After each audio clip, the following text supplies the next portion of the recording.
Evaluating and assessing the quality of multiple choice question exam by performing several mathematical and statistical analysis both in Excel and SPSS. The first analysis is the reliability test that measures the internal consistency of questions. Three methods will be described. The first one is the Kuder-Richardson Formula 20, abbreviated as KR20. The second one is the Cronbach's alpha coefficient. The third one is the alpha coefficient calculated from the ANOVA table. The second analysis is the item discrimination to determine which question can distinguish between high-performing and low-performing students. Two different methods will be explained. The first one is the Kelly's equation method. The second one is the point biserial correlation coefficient. A third analysis is the item difficulty to determine which questions are easy and which questions are difficult by calculating the p-value, the proportion value. All the analysis will be performed in both Excel and SPSS. Multiple choice question exam reliability test in both Excel and SPSS using several different methods. The first one is the Kuder-Richardson Formula 20, abbreviated as KR20. The second method is the Cronbach's alpha, and the third method is the ANOVA table. Multiple choice question exam reliability test step-by-step description in Excel and SPSS using Kuder-Richardson Formula 20 KR20. Reliability test measures the consistency of exam scores. It does measure how consistent, i.e. similar, student exam scores are from one exam to another if the same exam questions are used. Student scores would remain consistent over time if the same test was repeated by the same student, i.e. the exam is reliable. However, if the student exam scores were different, the exam would be less reliable. Kuder-Richardson Formula 20, abbreviated as KR20, is one of the best estimate of reliability for exam scores, exams that have only multiple choice questions.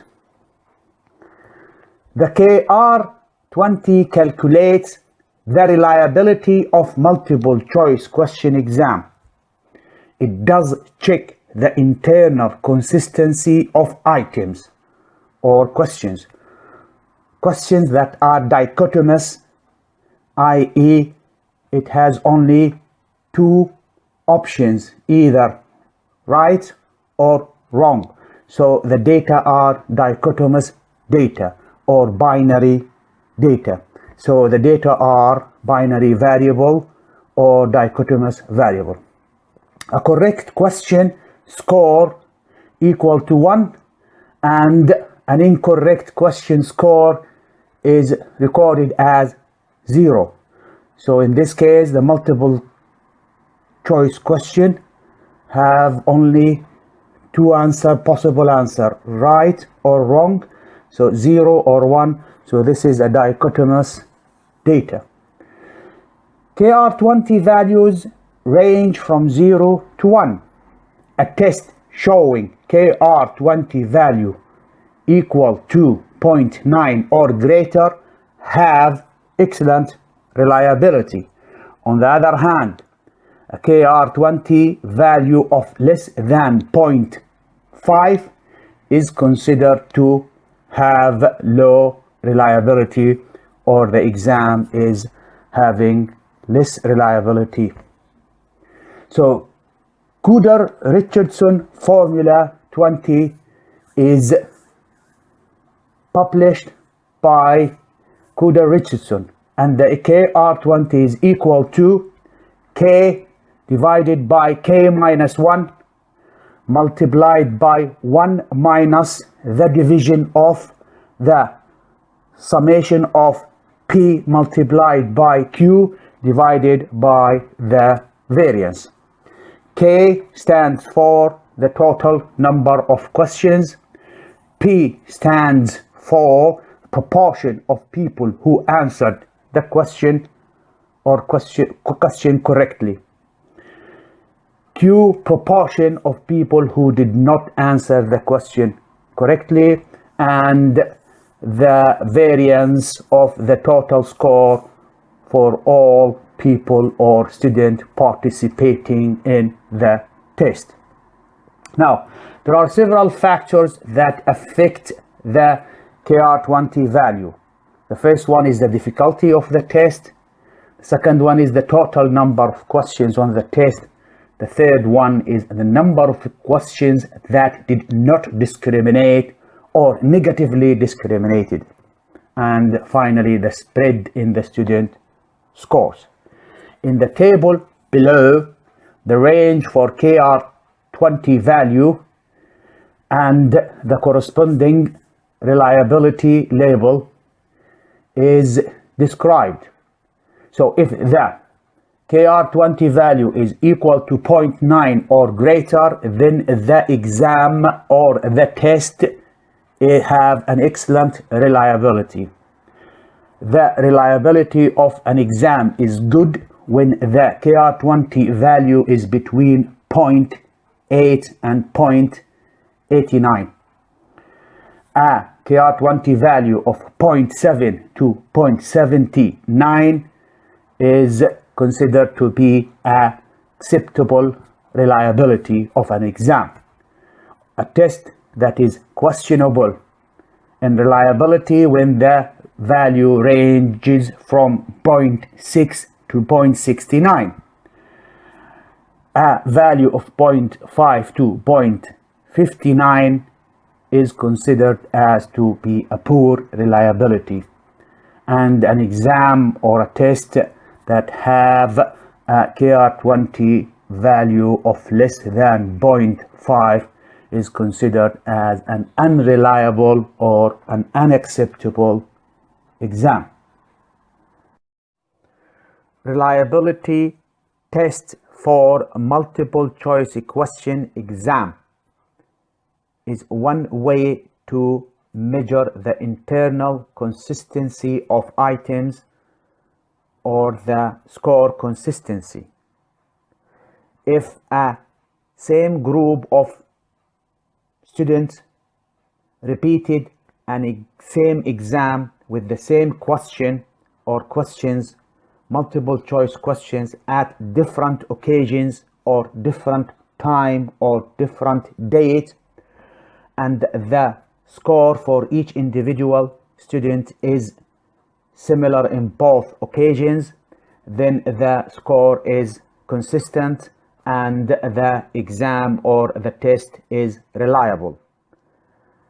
Reliability test can be performed in Excel using Kuder-Richardson Formula 20, abbreviated as KR20. As shown on the equation here, K stands for total number of questions, summation of P multiplied by Q. P stands for proportion of the correct answer for each question. Q stands for proportion of wrong answer for each question divided by the variance for the total score.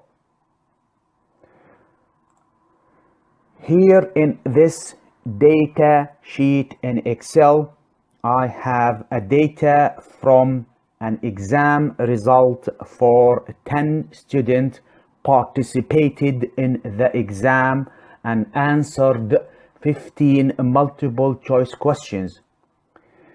The value or the score for each question was recorded as either 1 for correct answer or 0 for wrong answer. And to find out whether this exam or test is reliable, KR20 will be calculated. So reliability test will be performed as shown here in this equation.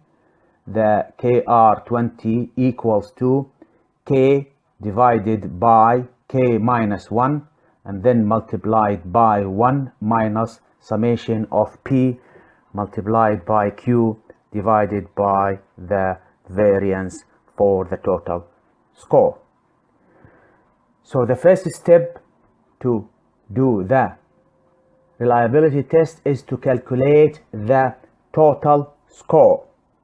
So if we type here a label for this column, total score, and to calculate the total score is to add all the values for each individual participant together. And if we click on the symbol for sum and then select the range of the questions from Q number 1 to Q number 15 and then click on enter, a total score for each student is recorded. To calculate the total score for the rest of the student, click on the cell here, hold, drag, and until you reach the last student. So the Excel will auto calculate and auto fill the total score for each participant. So now we need to calculate the variance for the total score, and to do that we select this cell here and then insert the equal sign and then type VAR for variance, select the first one and then select the range of the data to calculate the variance for. Click on enter.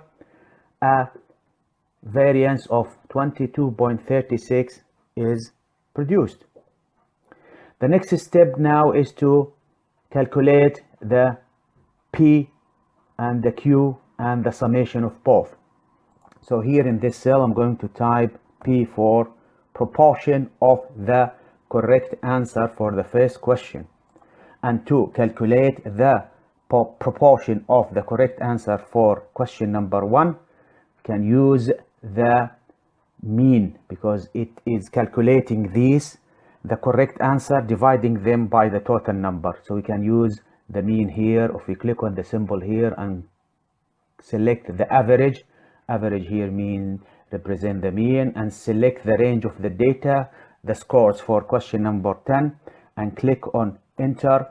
A P proportion value is generated for the first questions, showing 0.3 as 3 correct answer divided by 10 equal 0.3. To calculate the P value for the rest of the question, select questions, select the cell here, hold, drag to auto calculate and auto fill the value for each question. Now to calculate the proportion of the wrong answer for each question, I'm going to type Q here, and then in this cell I'm going to instead of counting the wrong answer and then dividing them by the total number of students, and I'm going to insert in that cell equal sign, then 1 minus the P value here of this cell, selecting this cell, and then click on enter. A Q value is calculated. Again, to autofill and auto calculate the Q for A or for the rest of the question, select, hold, and drag to autofill and auto calculate the value. So here we have the P value, the Q value. And now we need to multiply P by Q. And the way to do that is select the cell here, insert equal sign, and then select the P, the cell for the P for the first question, and then multiply that using this symbol, multiply that by the Q, selecting the Q value for question number 1, and then clicking on enter. PQ is calculated for the first questions, and to calculate the PQ for the rest of the questions, hold, drag, and the Excel will autofill and auto calculate the value. Now we have the PQ for every questions, and following this equation we need to add them up, all these values together. And to do that, click on this cell and then select the symbol for sum and select the range for PQ for question number 1 to question number 15, and click on enter. A value of 3.42 is generated. So now we have most of the component to fill and calculate the KR20. So here we have the K, we need the K, we need the summation of P by Q, and the variance for the total score. For K, as I said, we have here 15 questions, so K value is 15. The summation of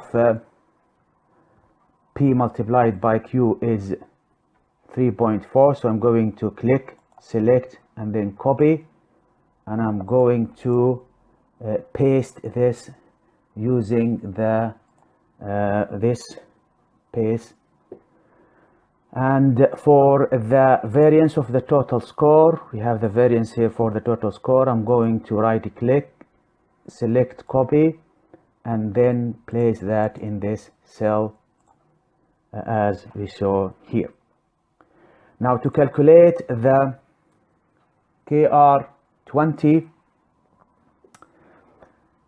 I'm going to use this cell, insert in it equal sign, then open a bracket, and then multiply that by another bracket to place the equation using this equation here. So in the first bracket, I'm going to add the K value. The K value is 15 divided by 15 minus 1 equal 14. So I'm going to divide that by 14. And in the second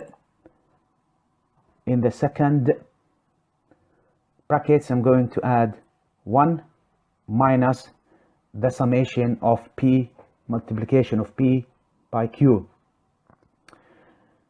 So selecting this. Once the value for the summation of P multiplied by Q is inserted, need to divide that by the value for the variance of the total score. Selecting this cell and pressing enter, a value for KR20 is calculated, and it is equal to 0.91. This value means that the test or the exam is 91% reliable. So if we look at the table here, which shows the range for the KR20 values and the measurement of reliability and labeling of the reliability, anything that is equal to 0.9 or greater is considered to be an extremely reliable test or an exam. A value for KR20 from 0.8 to 0.89 is considered to be good for reliability, anything in the range of 0.7 to 0.79 considered to be acceptable, and the range of 0.6 to 0.69 is considered to be questionable. KR value for a test that has a range of 0.5 to 0.59 is considered to be a poor test, and a test with, or an exam with a KR20 value of less than 0.5 indicates that the exam is unacceptable or unreliable. So the KR20 value ranges from 0 to 1. 0 means that the exam or the test is unreliable, and 1 indicates that the exam is extremely reliable. So this is the way to determine whether an exam or a test is reliable or not, by using the KR20 formula and determining the value using the equation. Reliability test for multiple choice question exam in SPSS using Kuder-Richardson Formula 20, KR20. The test measures the internal consistency of items and score consistency. If a group of students repeat the same exam with the same questions on 2 different occasions, the scores on both occasions for each individual student are similar, and that indicate score consistency. And the formula to calculate that, the KR20 is equal to K divided by K minus 1. K stands for the total number of questions, and then multiplied by 1 minus summation of P multiplied by Q. P stands for proportion of the correct answer, and Q proportion of the wrong answers for each question, divided by the variance for the total score. Here I have a data from an exam result for 10 students answering 15 questions, multiple choice questions, and the score for each question was recorded as 1 for correct answer and 0 for wrong answer.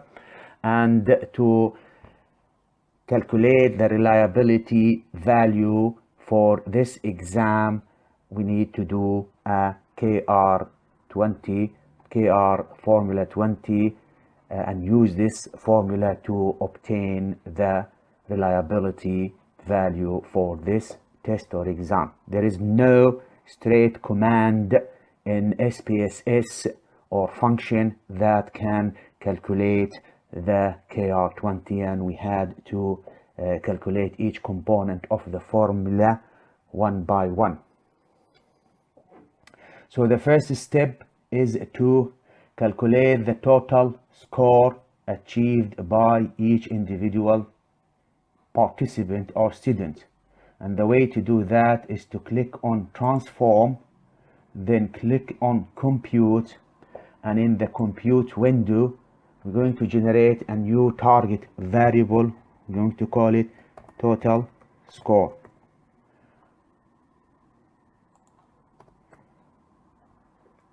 And in the numeric expression we are going to add all the values achieved by each student for all the 15 multiple choice questions.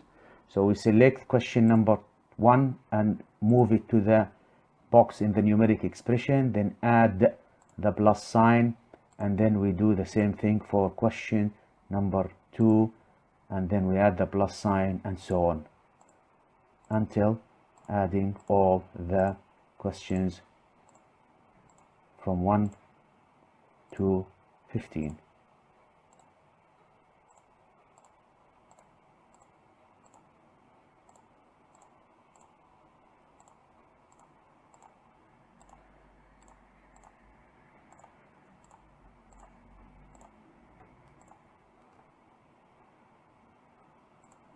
12, 13. Going to add 13 here, and then add 14, and finally plus sign, and then 15. And if we click on OK, a new column will be generated or variable called total score, and the value in it is the addition of all the scores for each individual participant. And I'm going just to decrease, if I click on the variable view and decrease the decimal to 0, so I get numbers of total score in this format. Now, once we have calculated the total score, the next step using the equation here is to calculate the variance for the total score. And to calculate the variance for the total score is to click on Analyze, then scroll to Descriptive Statistics, Frequency, click on Frequency, and we're going to move the total score to the box variables, and in the statistics we're going to select in this square here, click on the variance to select the variance for these variable or these data. And if you click on Continue and then click on OK, tables are generated. In the first tables, the variance is calculated for these 10 participants, and the variance for the total score is 24.8.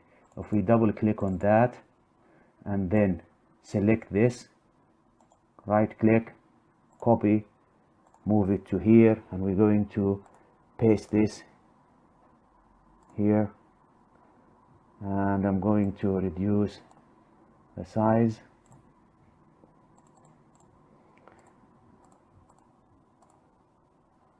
So now we have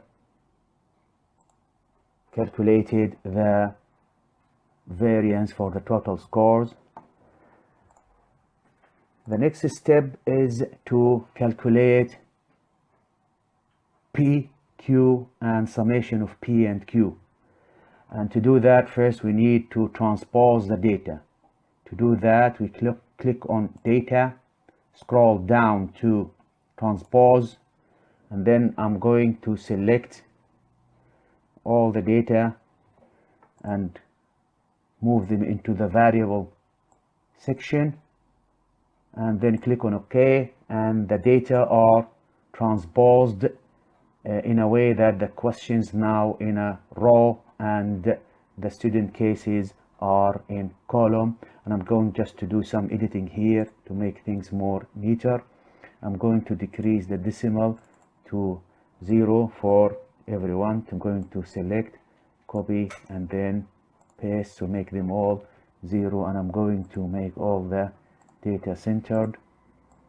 So I'm going to select, copy, and then select, and then paste for each one of them. Select again, copy, right click, paste, right click, paste.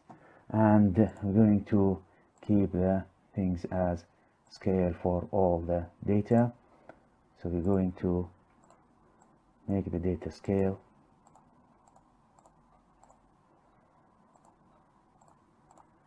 So we have all the data in scales, and I'm going to reduce the width of the column to size number 4, and then copy this, and then select, and then paste to make them all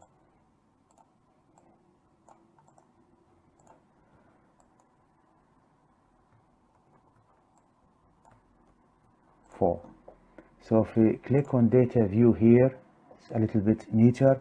We're going to change also the label for the variable. Instead of keeping it as variable, I'm going to label it as student.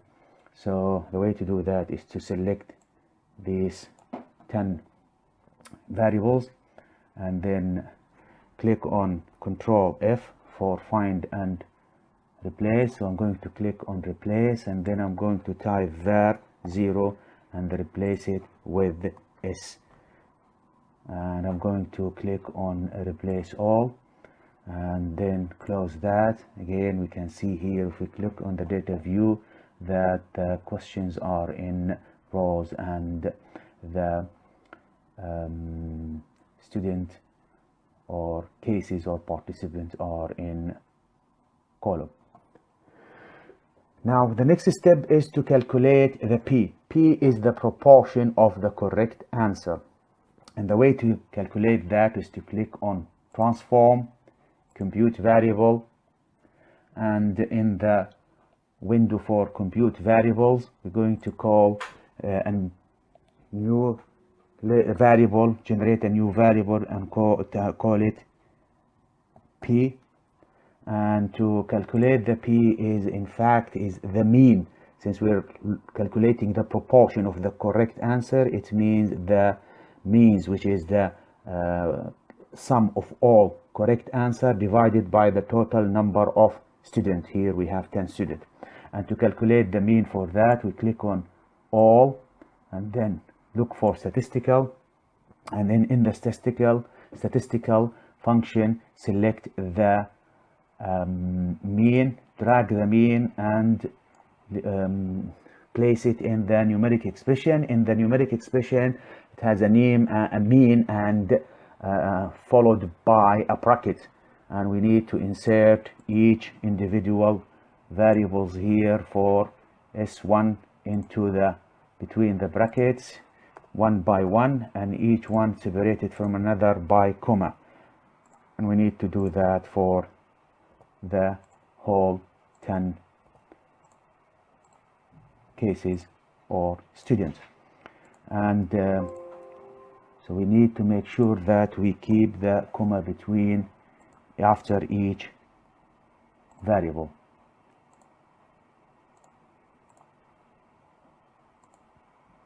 And then another comma after number 9, and then this is 10.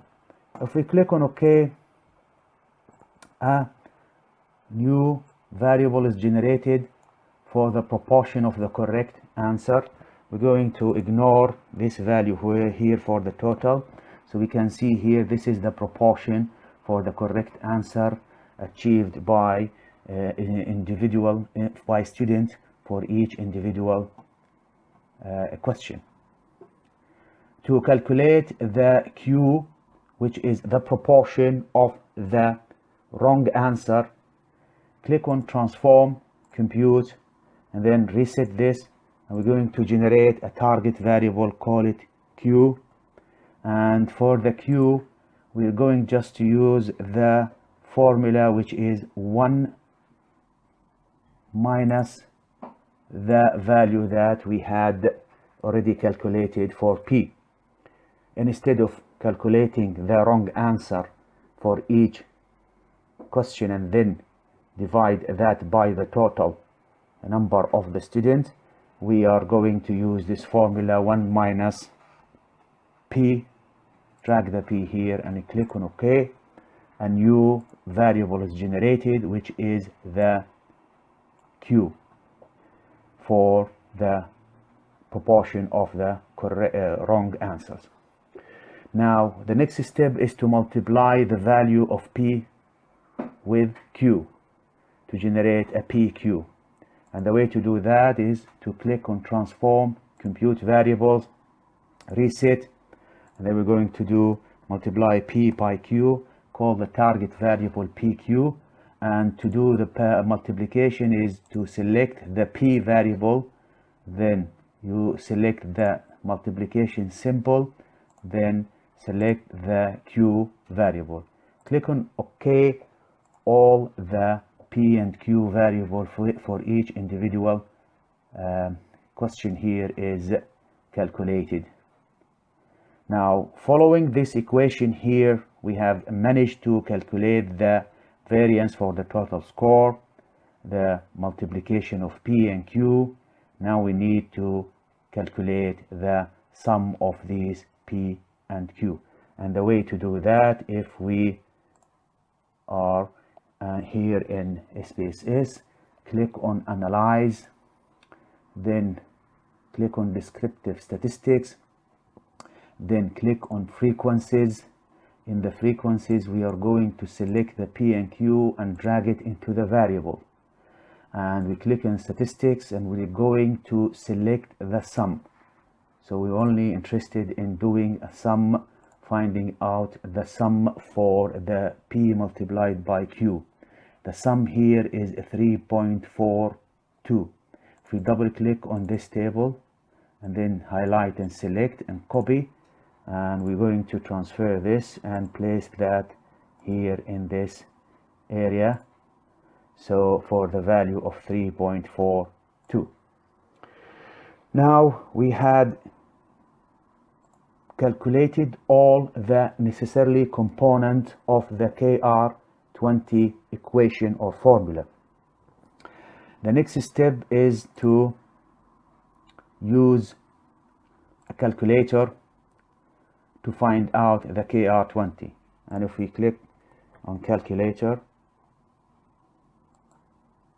and in the calculator here, I am going to first of all to determine the K. The K is the number of questions in the exam, and here we have 15 questions. So K is 15, and the K in this one will be 15. So it is 15 divided by 14. And using the calculator, I'm going to divide 3.4 over 2.4, 24.8.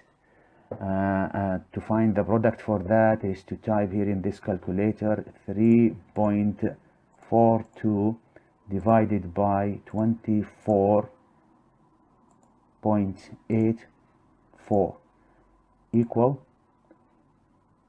2.1. This value is equal to 0.137. So I'm going to add here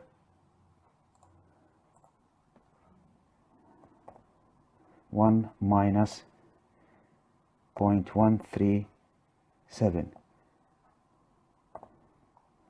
Again, if we go back again to the calculator, 0.137, so we're going to use just only 3 decimals, 0.137, and I'm going to subtract this number from 1, so minus 0.137 equal, that number will be equal to 0.86. So it will be here, generate another number here, it will be 0.86. So we need to multiply 0.86 by 15 divided by 14. And we're going to do that using this calculator. So we multiply this by 1.5 and then equal, divide that by 114, then click on equal, and we have here a value of 0.92. So eventually the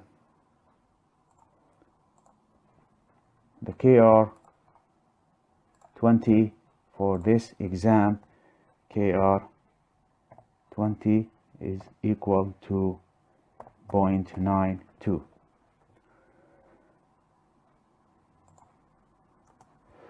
So this indicates that the test or the exam is 92% reliable. If we go back again here into the SPSS, these 15 questions answered, multiple choice questions answered by the 10 students, this exam is 92% reliable. And the KR20 value ranges from 0 to 1. 0 means that the exam is unreliable. 1 means that the exam is extremely reliable and extremely excellent. So this is the way to calculate and determine the KR20 reliability for exam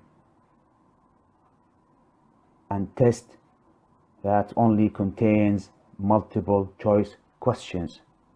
And the way to do that is to use the KR20 formula by calculating the number of questions in the exam and calculating the sum of P multiplied by Q. P stands for the proportion of correct answer, Q for the proportion of wrong answers, divided by the variance of the total score. And from the value of the KR20, the exam or the test will be labeled or classified as either reliable or not reliable.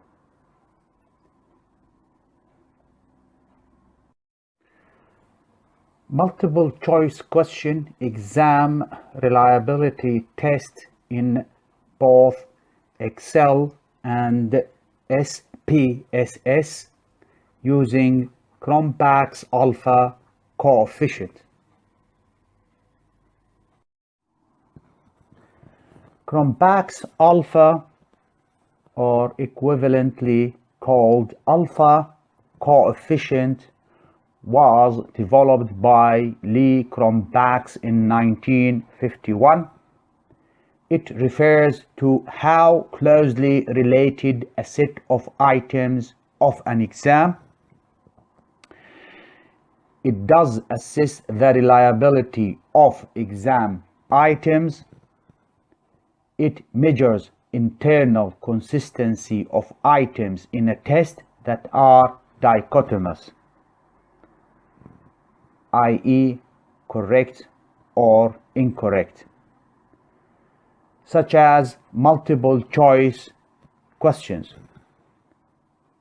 Alpha measures the interrelatedness of the items within the test, and the alpha coefficient of reliability ranges from 0 to 1. If all the items are not related, then alpha will be equal to 0, and if all of the items co-vary, i.e. related, then alpha is close to 1. Cronbach's alpha increases as the intercorrelation among test item increases.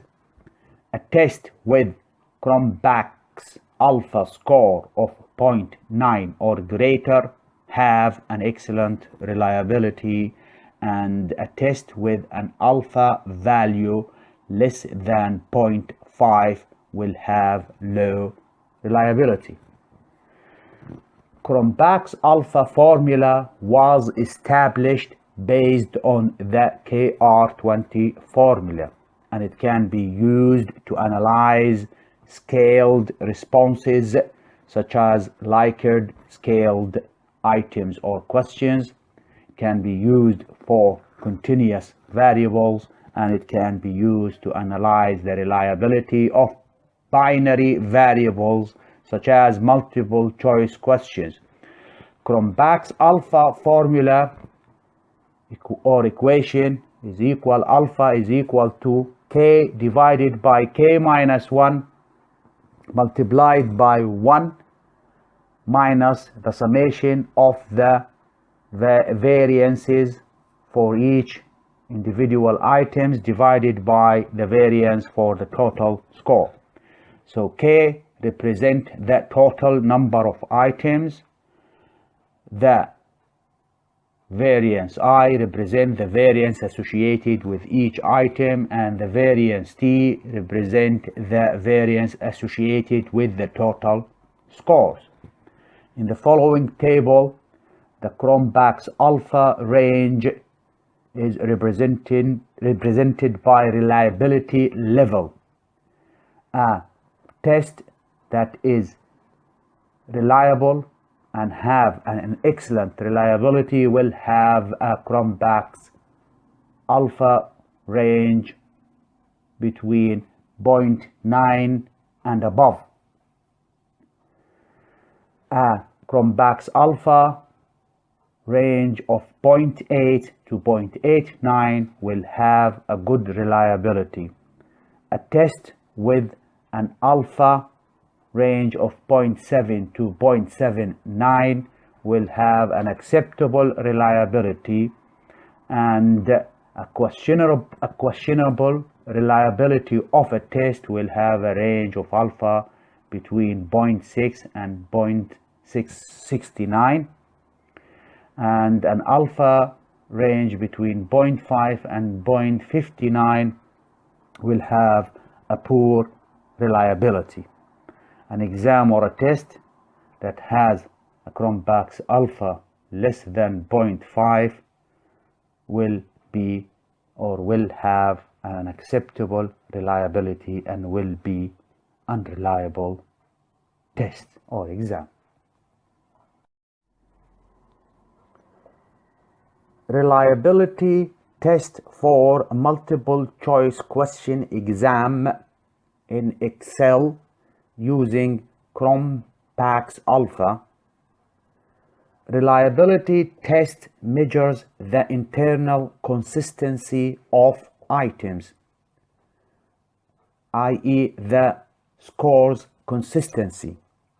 If a group of students, the same group of the students, repeated the same exam, the same questions at different occasions, their score or scores for both occasions are similar, and that indicates that the exam or the test is consistent and reliable.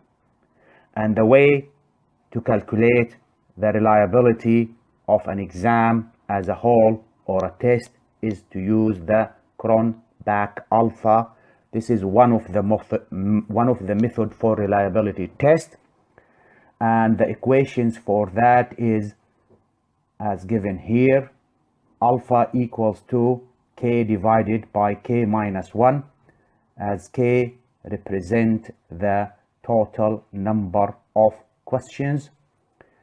This multiplied by 1 minus the sum of the variance for each individual question or item divided by the variance for the total score. Here in Excel data sheet, I have a data extracted from an exam and a test for 10 students answering 15 multiple choice questions, and the score for each question was recorded as either 1 or 0. 1 stands for correct answer, 0 stands for wrong answers. So these data are dichotomous data, binary data, just two options, correct or wrong. And to determine the reliability of the exam as a whole, we're going to use the Cronbach alpha equation to generate a value for the alpha. A value of the alpha does range from 0 to 1. 0 indicates that the test or exam is unreliable, and 1 indicates that the exam or the test as a whole is extremely reliable or excellent. The first step in calculating the reliability is to calculate the total score achieved by each individual participant or student. In this case, i.e. to add all the scores achieved by each individual student. And the way to do that, in this new cell, we're going to label the this cell or this column as total score, and to calculate the total score for each individual participant, select the cell, then select the sum symbol here, and select the range of the data to combine and add from question number 1 to question number 15. And if we click on enter, the total score for the first student is calculated.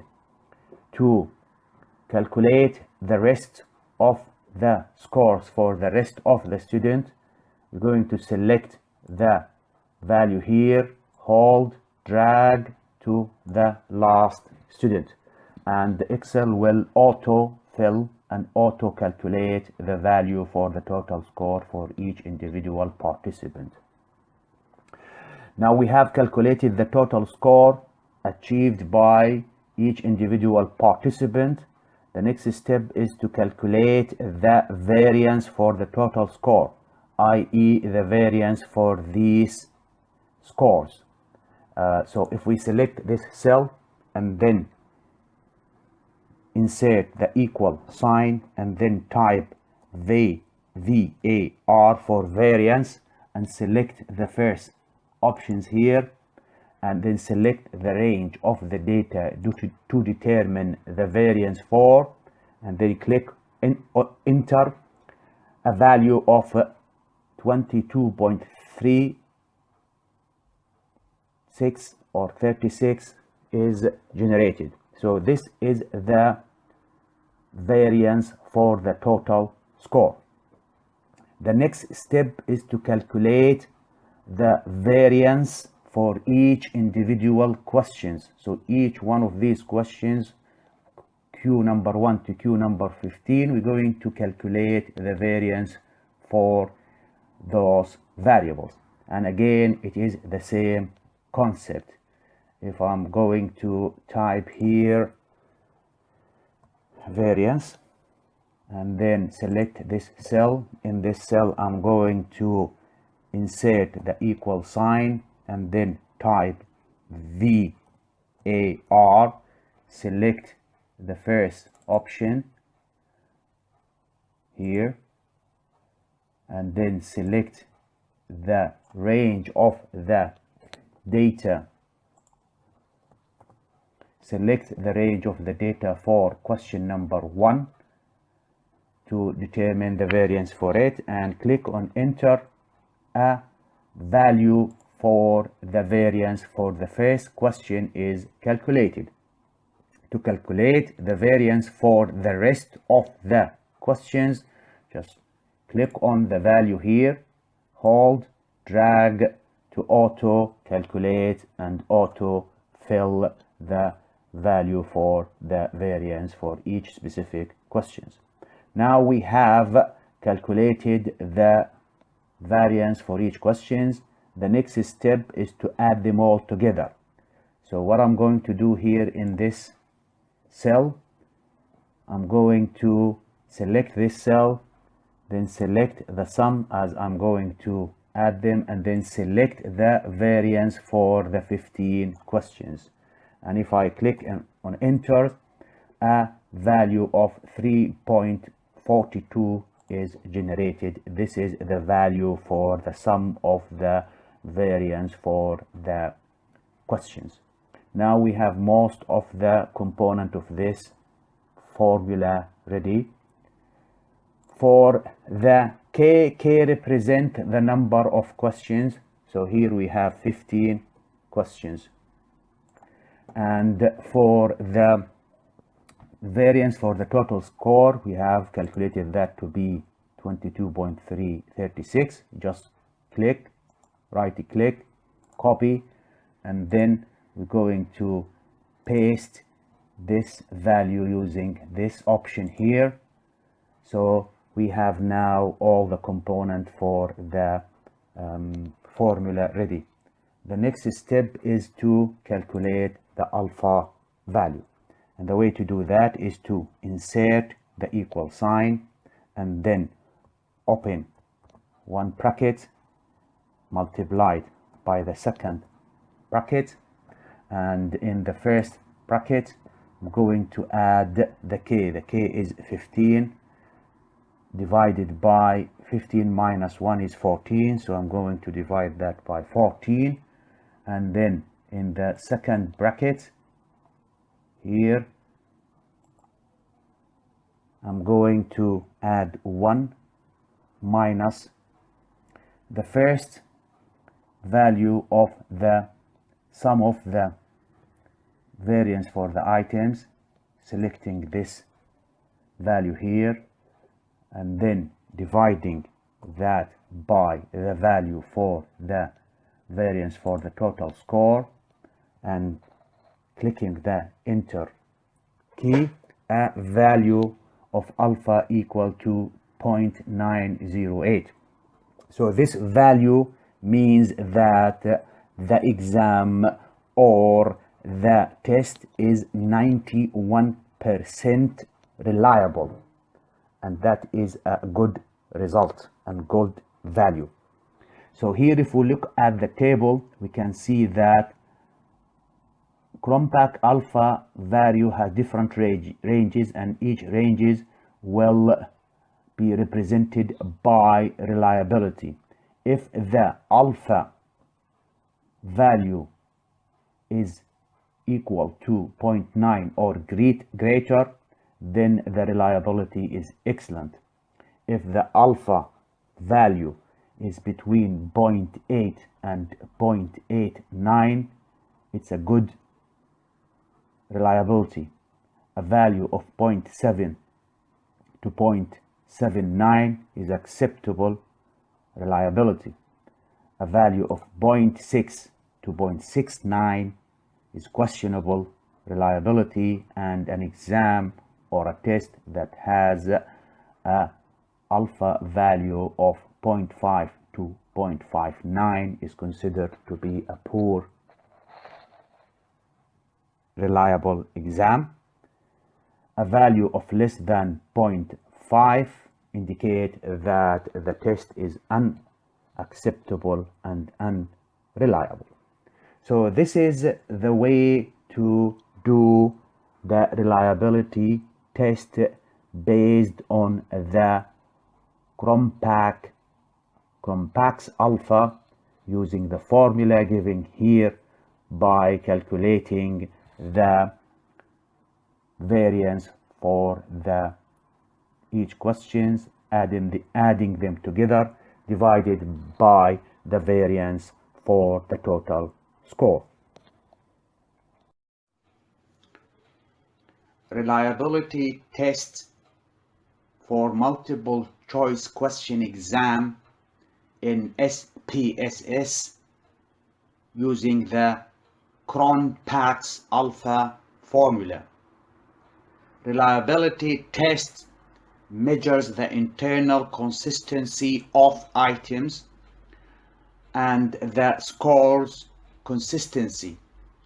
If a same group of students repeated the same exam with the same questions, multiple choice questions, at different occasions, their scores in both occasions will be similar, i.e. the exam or the test will be consistent and the scores will be consistent, and the exam or test will be reliable.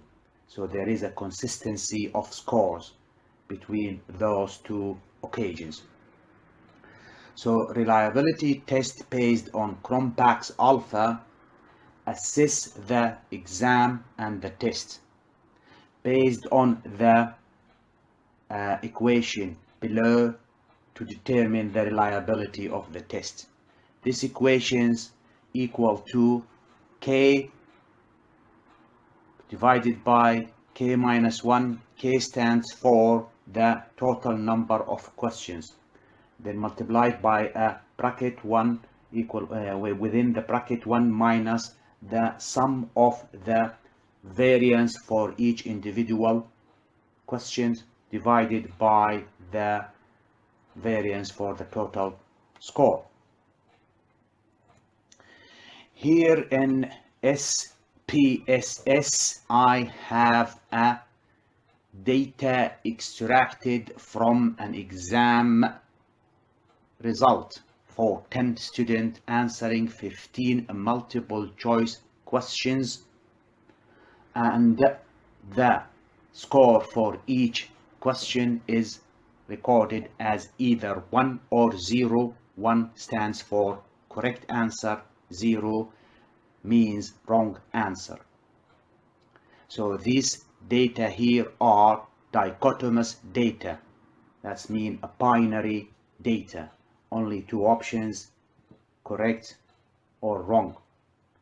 And to determine whether these tests that have these questions in it are reliable, so we're going to do reliability tests based on the Cronbach's alpha and based on the formula just described shortly. And to do the test, the first step is to calculate the total score achieved by each individual participant or student, and that can be done by combining all the scores for the 15 questions answered by each individual student. And to do that is to click on transform, compute variable, and then in the window for target variable we're going to call it total score. And the total score is the sum of all the scores achieved by each individual student. And to use the command for the sum, we will click on the function group all, scroll down to statisticals, and then in statisticals select the command or the function for the sum. Drag the sum to here, to this numeric expression box, and then insert the variable one by one between those brackets separated by comma. So we're going to insert the first variable and then separated by comma the second variable, and then comma a third variables, and so on until we insert the whole variables that we want to add or combine together. So we need to make sure that we keep the separate the variables with a comma when we enter them. Another comma here. 11, question 11, 12. So we need to make sure that there is always a comma between variables.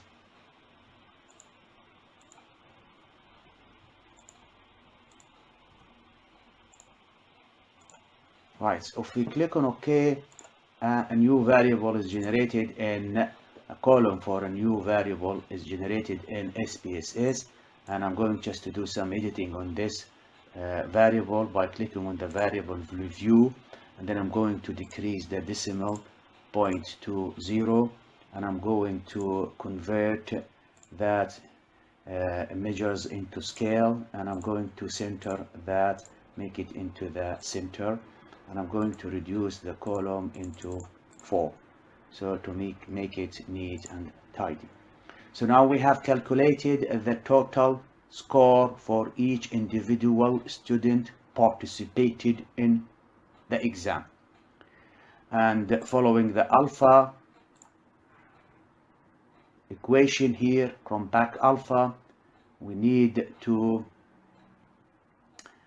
calculate the variance for the total score. And to calculate the variance for the total score for this variables, we click on analyze, scroll down to descriptive, click on frequencies.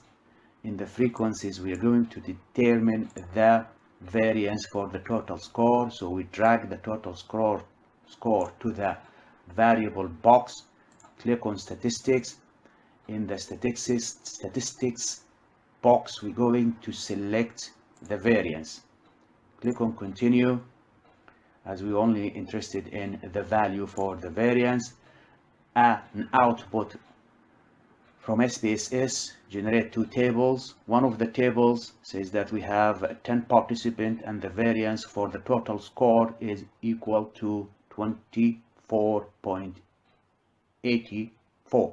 So if we double click on that and then highlight that and select the numbers, copy, and then bring it here to this PowerPoint, and I'm going to place the variance for the total scores in this place here, and I'm going to decrease this by 1 decimal. So we have calculated the variance for the total score. The next step is to calculate the variance for each individual questions and then add them together. To do that, here in this SPSS, we're going to select the data and do a transpose to calculate the variance for each individual question. And the way to do that is to click on data, transpose, and on this small window select Control A, select all and transfer them into the variable box, and then click on OK, and the data has been transposed in a way that all the questions now are in rows and all the students are now in columns. So I'm going to do a few editing here before I proceed with the further calculation.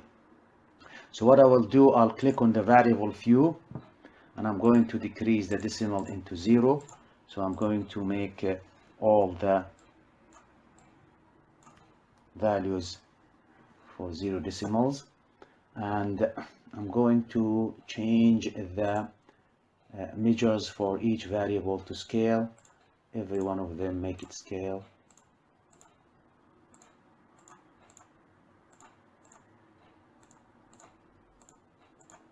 And then I'm going to center the data into the center of the columns. So selecting this and then all centers, and I'm going to decrease the column width into, make it 4.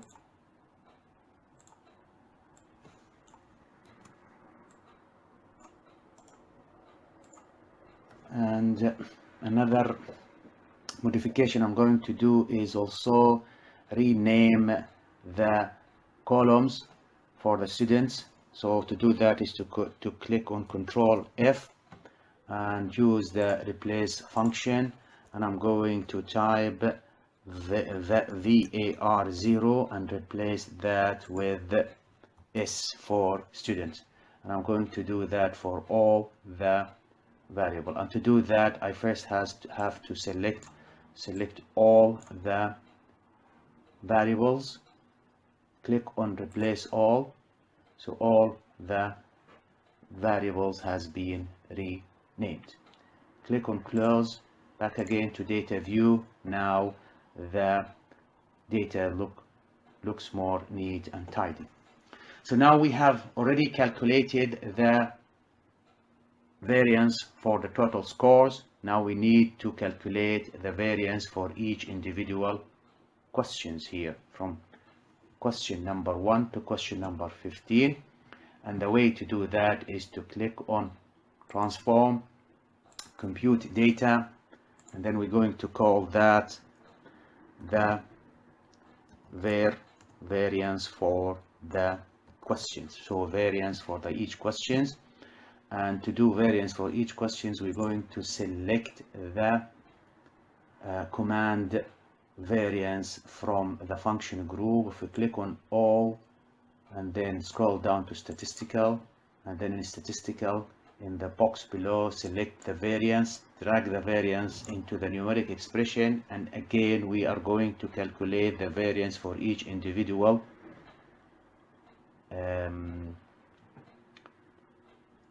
student. So we're going to use for each individual questions, and if we're going to use the variables from student number 1 to 10, and the way to do that again is to insert the first variable and then separate it by a comma, and we do the same for the rest.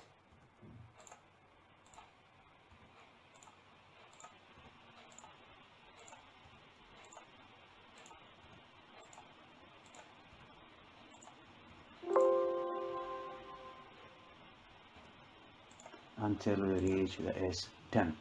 If we click on OK, a column will be generated for the variance for each individual, calculated for each individual question. And I'm going to do some editing here for the variance, is to make it center and make it scale and reduce the decimal into 0. So I'm going to get rid of this value for the totals. I'm going to keep the decimal by 2, as we are here we having decimals, so we'll retain the decimals, 2 decimal points, so we can see the variance here. This is the variance for each individual questions. Now we need, following this formula here, we need to add all this variance for each individual questions together, and the way to do that is to click on Analyze, Descriptive, Frequency, and there we're going to select the variance for questions, drag it to the variables, click on Statistics, and then select the sum, because we are going to add all the variance for all the questions together. So if we click on Continue, then click on OK, again the variance for the 15 questions has been calculated and found to be 3.8, and I'm going to select this, or select this, copy it, and or just type it here, 3.8. Now we have most of the component required for calculating the Cronbach alpha ready. So the next step is to divide these figures to find out the product. So to do that, I'm going to use a calculator here. Using the calculator to divide 3.8 over 24.84 equal to 0.152 or 0.153.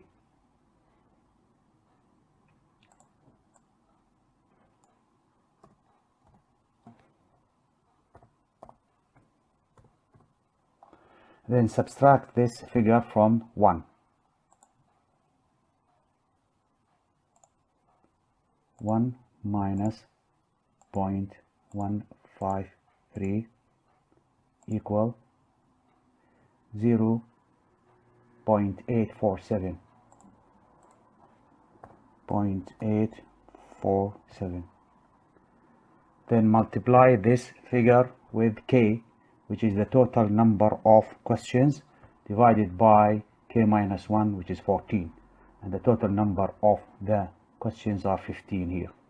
So 0.847 multiplied by 15 divided by 14 equal to 0.9 or 0.91.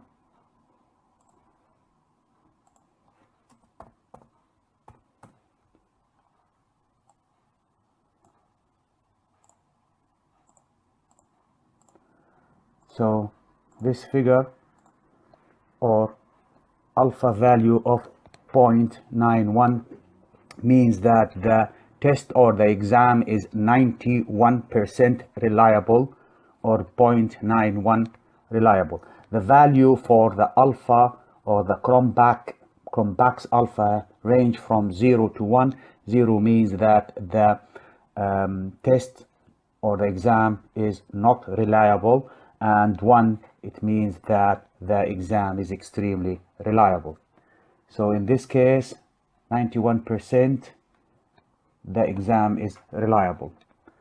So this is the way to perform reliability test in SPSS for a multiple choice question exam using the formula or the equation for the Cronbach's alpha, which is equal to k divided by k minus 1 multiplied by 1 minus the sum of the variance for each individual questions divided by the variance for the total score to get the value for Cronbach's alpha.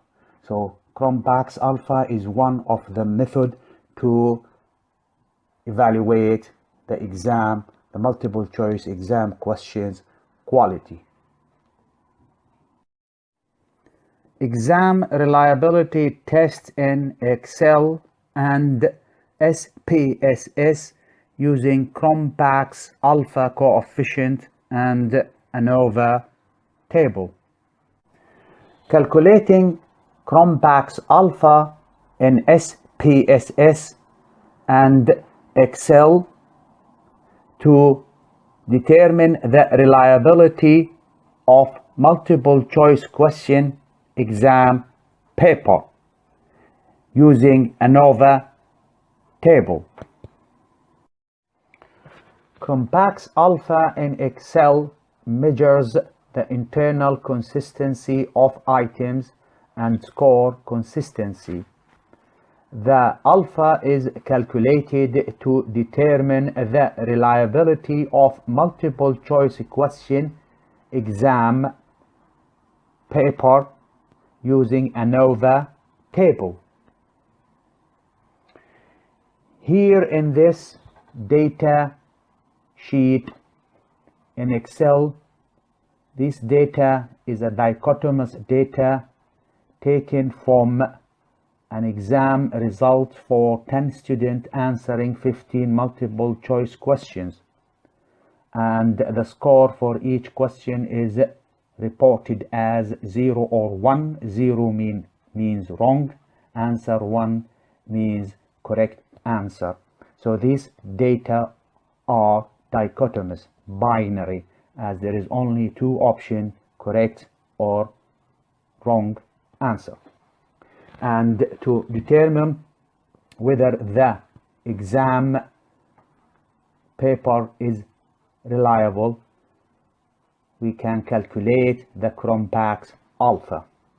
And to calculate the Cronbach's alpha, click on data, and if you don't have the icon for the data, you can generate that through the options in the file and then select the data analysis icon. Click on data analysis, a window will appear, and we're going to use the analysis tool of ANOVA. ANOVA 2-factor without replication. And if I click on OK, another window will appear, and we're going to select the input range.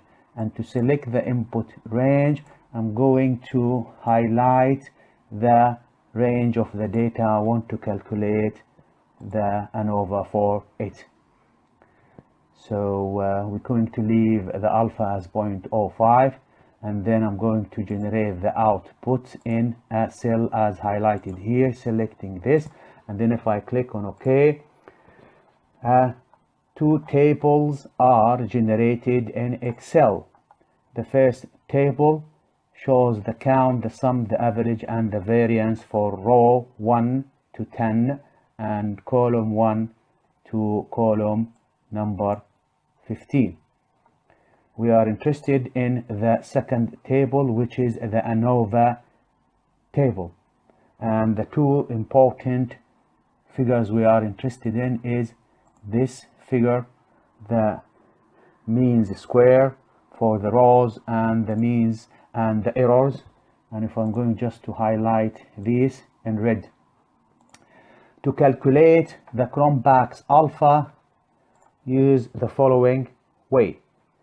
In this cell, I'm going to type alpha, and then next to it I'm going to insert equal sign, and then number 1 minus the error divided by the rows, the means square for error divided by rows, and then hitting the enter key. Cronbach's alpha of 0.91 is generated. This figure indicates that the test or the exam paper is 91% reliable. So this table here, small tables, shows the range for the Cronbach's alpha and the reliability. Any value for the alpha equal to or greater than 0.9, then the reliability is excellent. A value of 0.8 to 0.89 indicates a good reliability.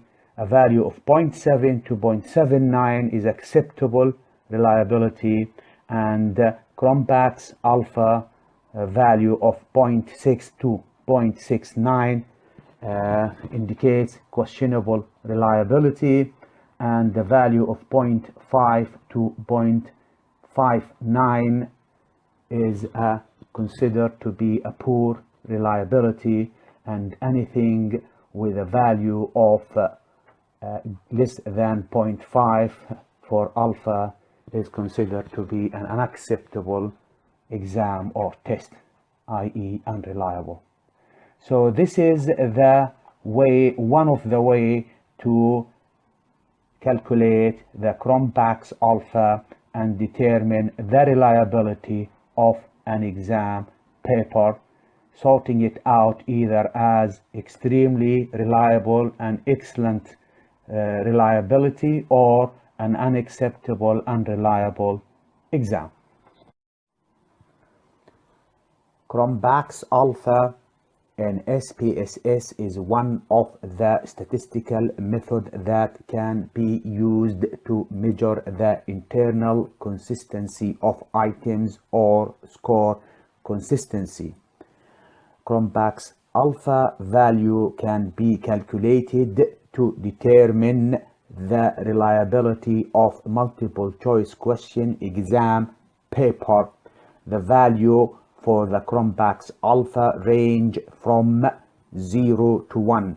0 means that the exam or the test is unreliable, and 1 means that the exam paper is extremely reliable.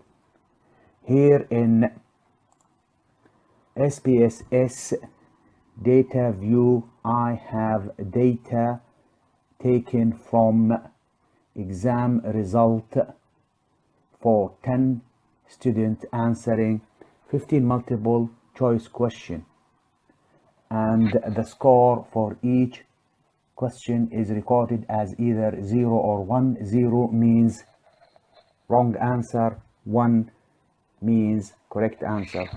So the data here we have is a dichotomous data, i.e. binary data. There is just only two options, either right or wrong, 0 or 1. To determine and find out whether the exam is reliable, we need to calculate the Cronbach's alpha. And to do that, click on Analyze, scroll down to Scale, and then select Reliability analysis, click on it. In this new window, we're going to select all the variables or the questions from 1 to 15, select A, and then drag them and place them in the items box. And for the model, we are going to use the alpha, the Cronbach's alpha. In the statistic section or icon, a new window will, if we click on it, a new window will appear, and we are going to select the scale from the descriptive scale if item is deleted, and I will shortly describe the benefit of choosing this option. In addition to that, I'm going also to select the if test, and if I click on continue, then on OK, the SPSS will generate an output with few tables on it. The first table summarize the case, so we have here 10 students, and the second table is the important table, as the SPSS package has calculated the Cronbach's alpha, and it was found to be equal to 0.91, so or 91%. So what does this value mean? This means that the test or the exam is 91% reliable.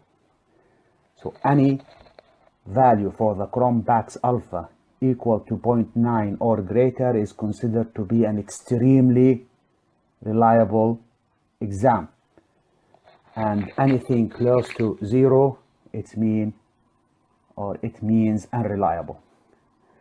So for this exam, the reliability is very, very high, and the test is consistent and excellent.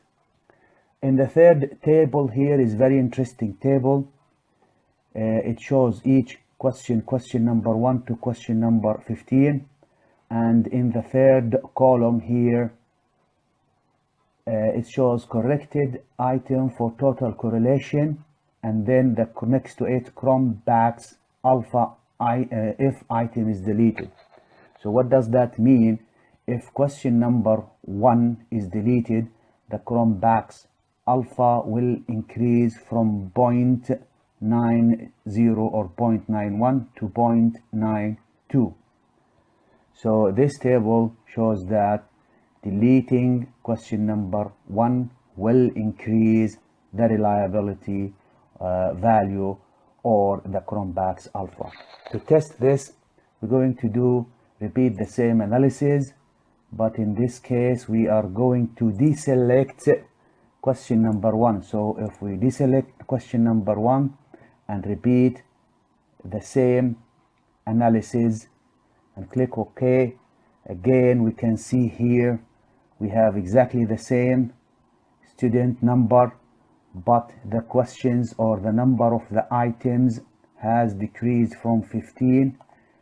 In the above it was 15 questions, decreased into 14, as one of the item or the question has been removed from the analysis. And looking at the Cronbach's alpha value, it increased to 0.92 from a previous value of 0.91. So deleting question number 1 has improved the reliability and increased the Cronbach's alpha. So this is one of the way to calculate the reliability value and Cronbach's alpha in SPSS. If we go back again to the same set of variables, 15 questions and 10 students, if we look at this table that is labeled ANOVA, again in this ANOVA we can calculate, or I can calculate, the Cronbach's alpha.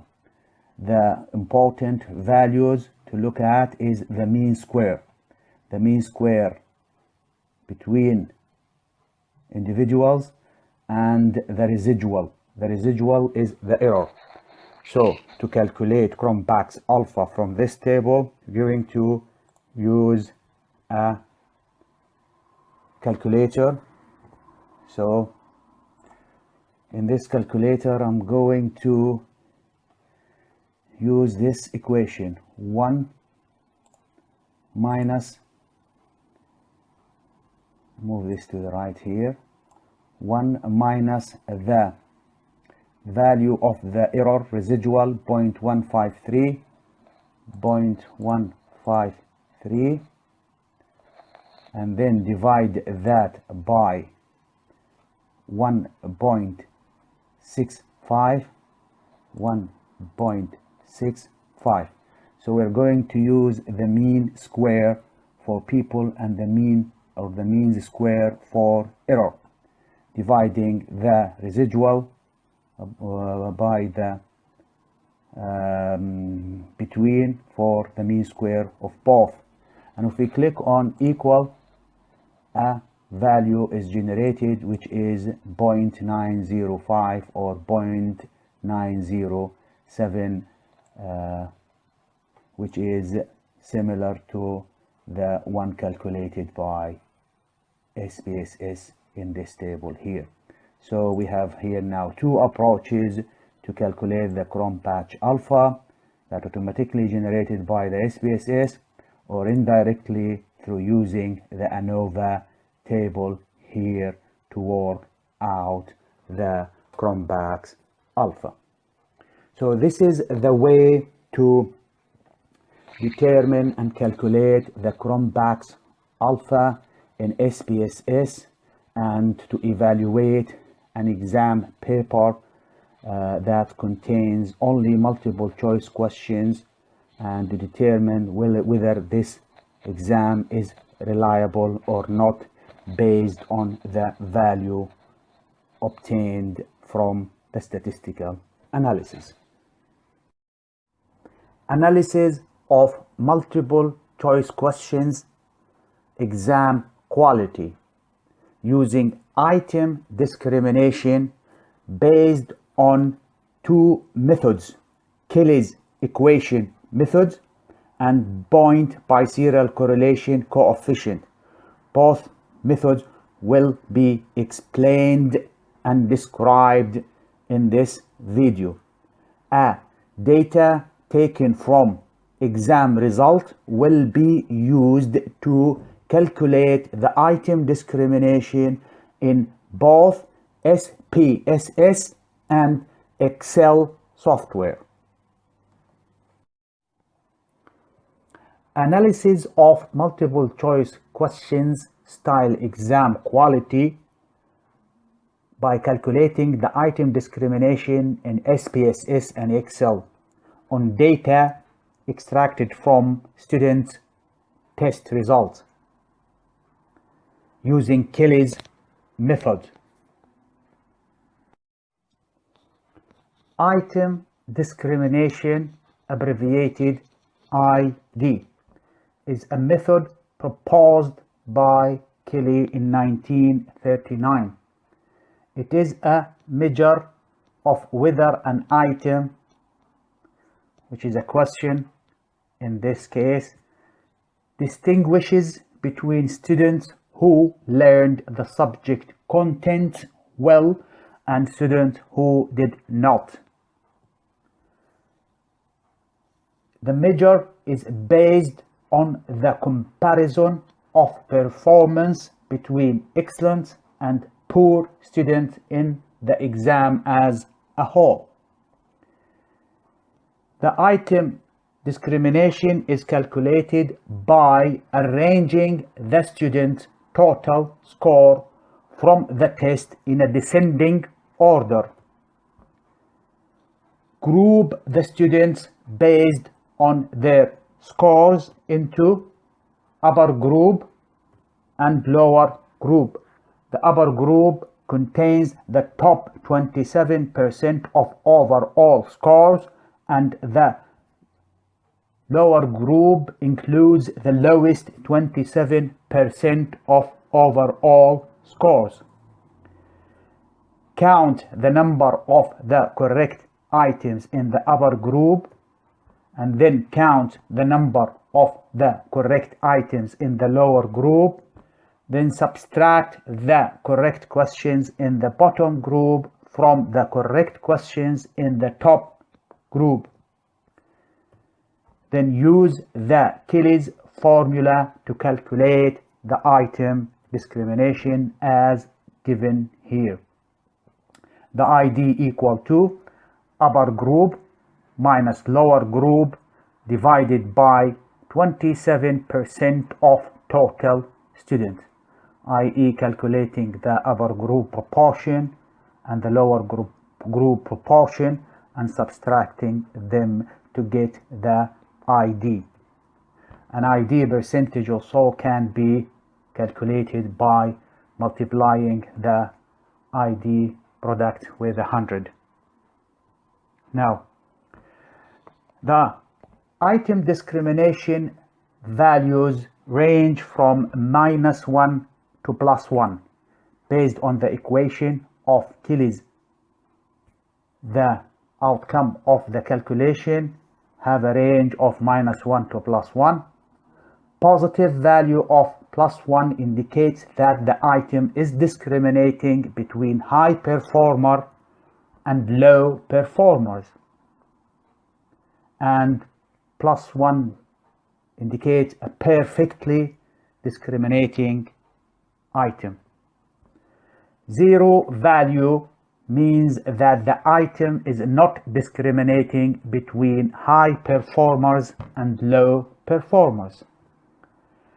On the other hand, negative value of -1 means that the item discriminates perfectly except that low performing students answering item correctly and high performing student answering it wrongly.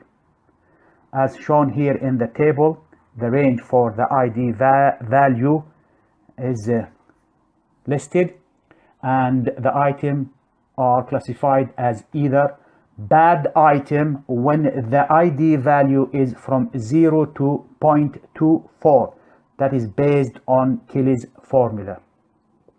Good item when the value is between 0.25 to 0.39. Excellent item when the value is between 0.4 and 1. If the ID value is minus, then the item is very bad and it is recommended to remove and exclude the item from the exam or the test. Item discrimination analysis based on Kelly's equation to evaluate multiple choice exam questions in SPSS and Excel using the formula item discrimination equal to upper group minus lower group divided by 27% of total students. Item discrimination analysis in SPSS based on Kelly's equation. The analysis will evaluate and identify multiple choice exam questions that are good or bad in discriminating between high performing students and low performing students. So this analysis is only designed for multiple choice questions, and the analysis is based on an equation generated by Kelly's to determine the item discrimination or the question discrimination. And the way to do that is to calculate the total scores for each individual participant achieved in an exam and then group the student into an upper group and a lower group. The upper group contains top 27% of the total score, and the lower group includes lowest 27% of student total scores. And then proportion can be calculated for the upper and the lower, and a percentage can be generated for each individual item or question. And the value for the item discrimination can be from -1 to +1. Here in this SPSS data view, I have a result from exam and the test for 20 students participated in this exam that included in it 20 questions, 20 multiple choice questions from 1 to 20. And each individual student answered the multiple choice questions, and their answers are recorded as either 0 or 1, given a value of 0 or 1. 0 represents wrong answer, 1 represents correct answer. And from those 20 questions, we aim to determine which one of these questions are good questions and which are bad questions, in distinguishing between excellent students and low performing students. And to do the item discrimination analysis, it is a multi-step. The first step is to calculate the overall mark, or the total mark achieved by each individual student, i.e. to add up all the correct answer recorded by each individual student, add them up and generate a new variable, call it total score. And to do that, we click on transform, compute variable. In this new window, I'm going to generate a target variable, call it total score. And in the total scores, I'm going to add all the values within each individual cell together. So i.e. add all these multiple variables for each individual student together to generate the total or overall mark. So we need to use the sum function in this case. And the sum function, to get the sum function, click on all, scroll down to statistical, and then click on sum, drag the sum command into the numeric expression. A numeric expression, the sum is followed by a bracket, so we need to enter or transfer each one of these questions or variables into the bracket, or between the bracket, and separating each question by a comma. So if you click on the first one and then add a comma, click on the second one, transfer, comma, and then third one, and so on. And since we have here 20 exam questions, I had already generated these questions labels in Word document, type them, and I'm going just to select them and copy them, and then insert them or place them in between the brackets. So if I delete that, add the bracket again, and Control V or paste. So all the 20 variables have been placed in between the brackets, separated by a comma, and this will instruct the software to add all the values for each individual student, to add them up together and generate a new variable called total score. If we click on OK, again we'll see here that a new variable is generated called total score that has in it the overall mark achieved by each individual student. And I'm going just to edit the column a little bit by removing the decimal point and making it 0, making it at the center, and then since it is a mark, since this is a scale, it's measured at a scale, and then I'm going to reduce this, keep this up to 66, so to reduce the column. So now to continue with the item discrimination analysis, we need to rank those overall mark or scores in a descending order from high to low.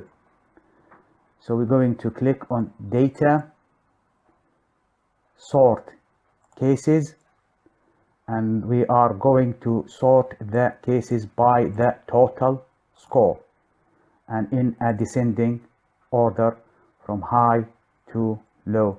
Again, as we can see here, the data are rearranged that we have the highest score achieved by student are 17 out of 20 and the lowest is 8 out of 20. The next step in SPSS is to rearrange the data to be able to manage to calculate the upper group and the lower group. So we are going to use a function called transpose, in which we transpose these questions from being in a column into a row and swap the students' numbers and IDs, swap them from rows into columns. So it is a reciprocal swapping. So if we click on data, scroll to transpose, and then we are going to transpose all the variables with even the total score into the box of variable, and we're going to name the variable, move the student ID into name variable, and if we click on OK, a new window appears showing that the questions has been transposed into rows and student IDs had been transposed into columns. Again, as this is for question number 1, 3, 9, 19, and 2, similar to the original 1, 3, 9, 19. It's just only it has been transposed. I'm going to do a little bit of editing here as the width of the column is large, so I'm going to reduce it a little bit to do a little bit of editing. So I'm going to change first of all the decimal into 0 for the copy for all the data we have here, for the value of the value or the scores within each cell. And I'm going also to change the column width as it's too high for 12, so we'll keep it at 6, give it a 6, and this is also 6, and see if I can copy it, and if I can drag it and change it for all,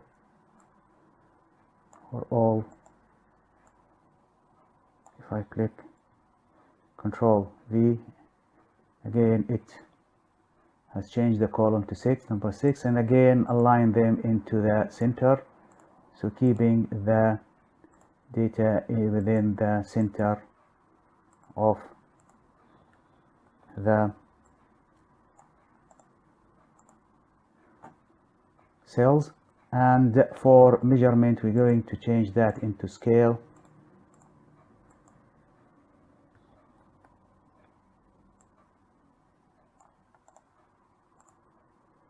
for all the data. So when we look at the data view, it is much neater and much better. We could reduce it more, but that's more than sufficient. Again, if we look at the total score, the order and the rank is kept also constant, hasn't been changed since we have done the ranking. So now we have first of all calculated the total score, ranked the data, and then transpose the data. The next step is to group these students into upper group and lower group and calculate the proportion in each. And for the upper group, it should contain top 27% of the student total scores, and the lower group lowest 27% of the total score. And since we have here 20 students, and if you use a calculator, though we don't need a calculator, it's just only we have here 20 students, and we need to generate a group that has 25%. So we'll multiply that by 27%. 27%, that will generate 5.4. So we will convert that to integer. So we will put in the upper group 6 scores, overall scores from 6 students, and in the lower one overall scores from 6 students, again in the low performing student. So in this case, so we're going to generate upper group that includes 6 overall grade from 6 students, and the lower one overall grade from another 6 students that are performing poorly. And the way to do that is to generate again here a variable, call it upper group, lower group. So compute variable, generate a target variable, call it upper group, and the upper group, again we can see here the order is and the rank is kept in place. So K1, as we can see here, is the highest mark or the highest total score here.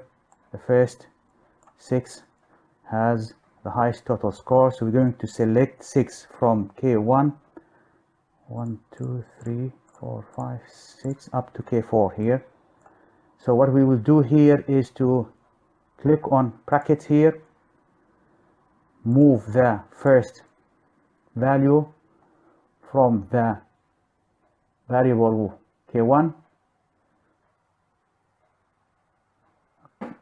and then add a plus sign, then add the second one, and then another plus sign, a third one, a fourth one, a fifth one, a sixth one. So we have here top grade or top overall score from the top performing student.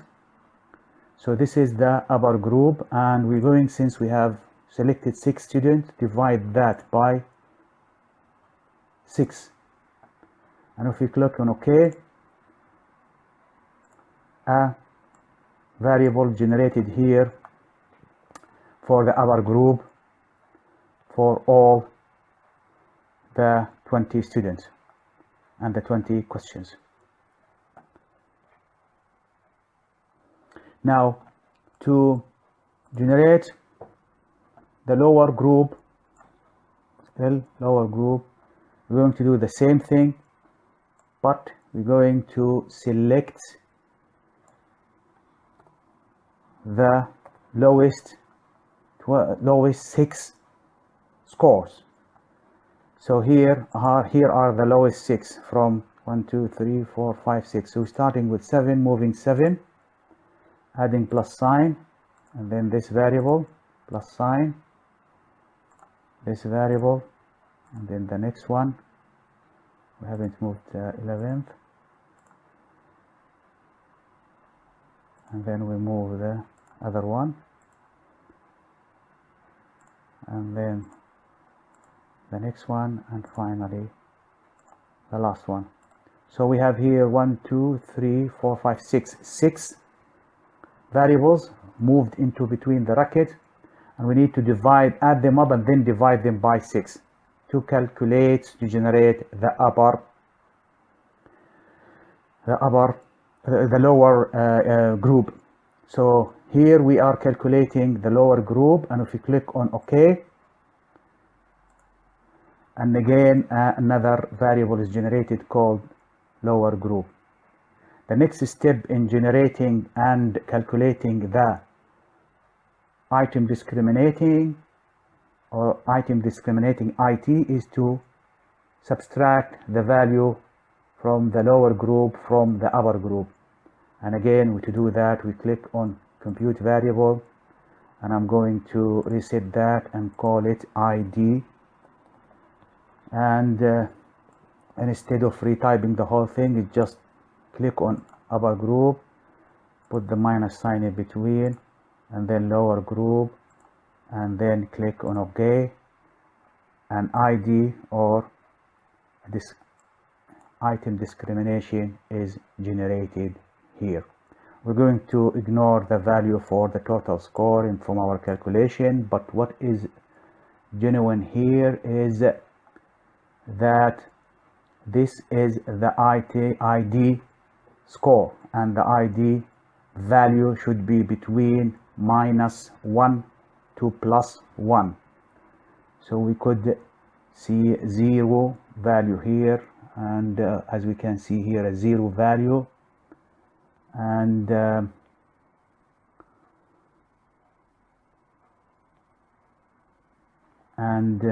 a 0 value here, and a minus value here, and a positive value of 0.5. So if we take the first example here or the second one, -0.17. -0.17 indicate that there is something not correct with the question. The question is, in this question number, let's say, which question is this? Question number 2. Low performing students are answering the questions correctly, and high performing students are answering it wrongly. So this question has to be removed from the exam, as it is not discriminative. It does not distinguish between high performing and low performing. Now, the other thing is that also the question number 3 has a value of ID value of a 0, and that is indicate that this question is not discriminating between high performing or low performing, as they both scored the same on this analysis, ID analysis. Again, the same thing for question number 4. If we scroll down here, again, this is a question number 16. If we show from question number 16, it has a positive value, and it is 0.83. This is a very high value, which indicates that this is a very good question, that it can discriminate between excellent students and poorly performing students. So anything, the rule for ID analysis, the rule for it, that anything above 0.25 up to 0.39 is considered to be a good question. Anything above 40%, 0.4 and above is considered to be a extremely good question. So this question is extremely good. This question, again, this question, though it is positive, but the score or the value for it is 0.17, which is less than the standard. The standard for classifying questions has to be above 0.25 and above to 0.39, but in this case it is below 0.25. Thus, this question is a poor question in discriminating between high performing and low performing. So this question is poor questions. This question is a poor one. This one is a good one, very good one, very good one. This is good. This is bad one. This is good, very good, very good, good, and so on. So this is the way to do item discrimination analysis in SPSS for a multiple choice questions, and it is of a great benefit and use for those who designing an exam or an assessment for students and want to evaluate the power of discrimination of the questions and ability of the questions or the item to discriminate between high performing and low performing students. The way to do that is, one of the way to do that is to do an item discrimination analysis based on the formula formulated by Kelly's equation. So the way to do that is to rank your data into in according to the overall scores from high to low, and then in SPSS rank them, first calculate the total, then rank them, then transpose your data, and then calculate the upper group proportion, lower group proportion, and then subtract them from each other to generate the ID. We could also, in addition to calculating the ID in this way, we can also generate an ID percentage. The way to do that is to go to compute again, and we are going to call it percentage. And to do the percentage is to select the ID, drag it here, and then multiply that by 100 to get a percentage for the item. Again, as we can see here, this item is 83% discriminative. So this is the way to do item discrimination analysis in SPSS using Kelly equation. Using Kelly's equation in item discrimination analysis to evaluate multiple choice exam questions in Excel to identify questions that are good in discriminating high performing students from low performing students, and to classify the questions as either a good question or a bad question, following the equation of item discrimination equal to upper group minus lower group divided by 27% of the total students. And we're going to perform the analysis in Excel. Here I have a data from an Excel sheet from exam result for 20 students answering 20 multiple choice questions from question number 1 to question number 20, and the score for each question is recorded as either 0 or 1. 0 is the wrong answer, 1 is the correct answer. So here we have a categorical data, dichotomous data, two possible categories, 0 or 1. And we want to determine the item discrimination for the 20 questions to determine which question of these are good and which are bad based on the analysis. And the first step to do the item discrimination following the equation proposed by Kelly's is to calculate the total score or the overall mark achieved by each individual student. So we are going to generate here a column and we call it overall mark. And to calculate the overall mark for each individual participant, we need to add the score from all the questions from Q1 to Q20 all together.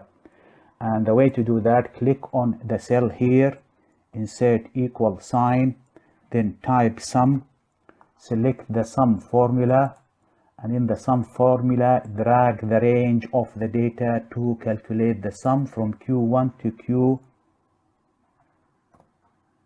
Q20. A value is calculated, 17. The grade or the mark, the overall mark for the first student is 17. And to calculate the rest, we just need to drag and hold and drag the value to the last student. So to auto calculate and auto fill the value for the over mark for each individual student.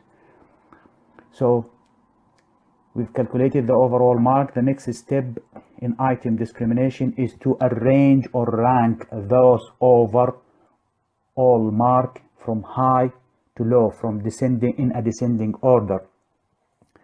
And the way to do that is to click on the data itself, select the whole data, and then click on sort filter and use custom sort. In the custom sort, make sure that this my data has headers is ticked, and we're going to use the column which is labeled overall mark, as this is our reference for doing the item item discrimination analysis, and a reference for ranking the data from high to low.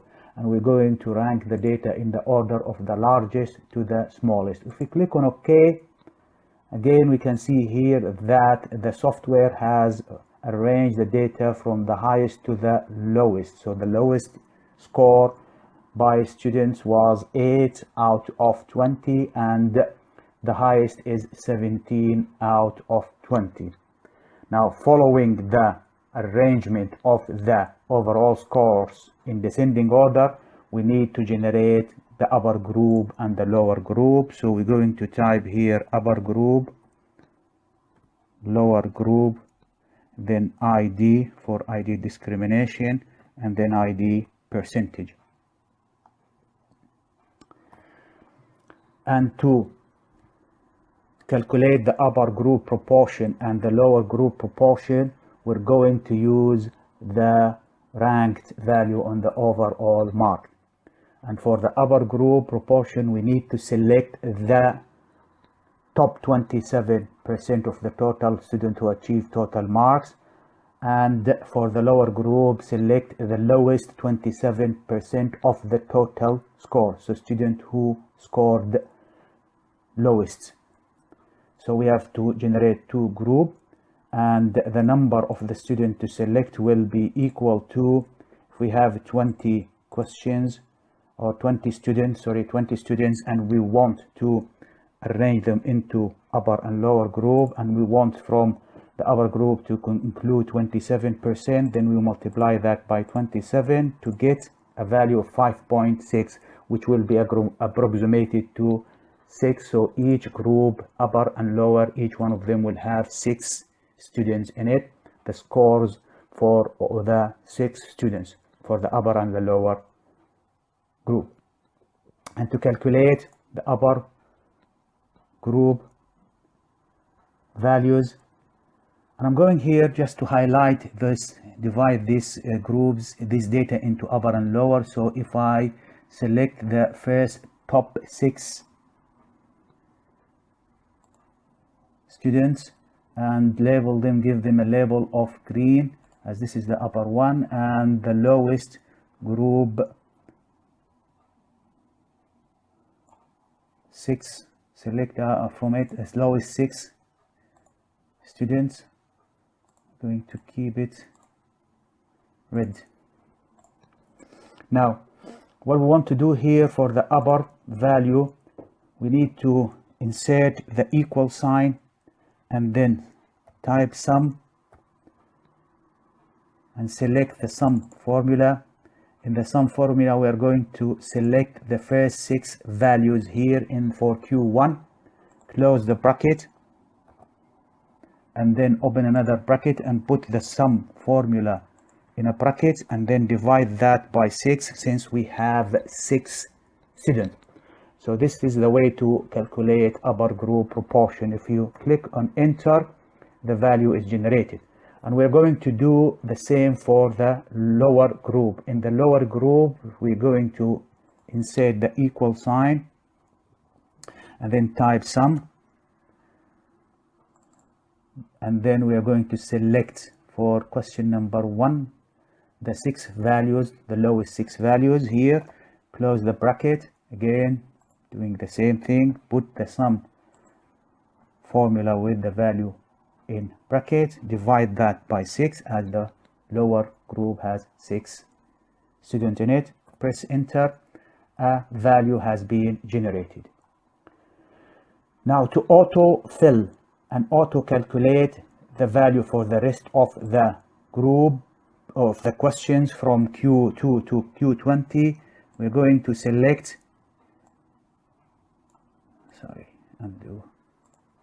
select the first row, drag it to calculate and autofill the value for the upper group, and do the same thing for the lower group, select and auto and drag to the last question number 20, and a value is generated for the upper and lower group.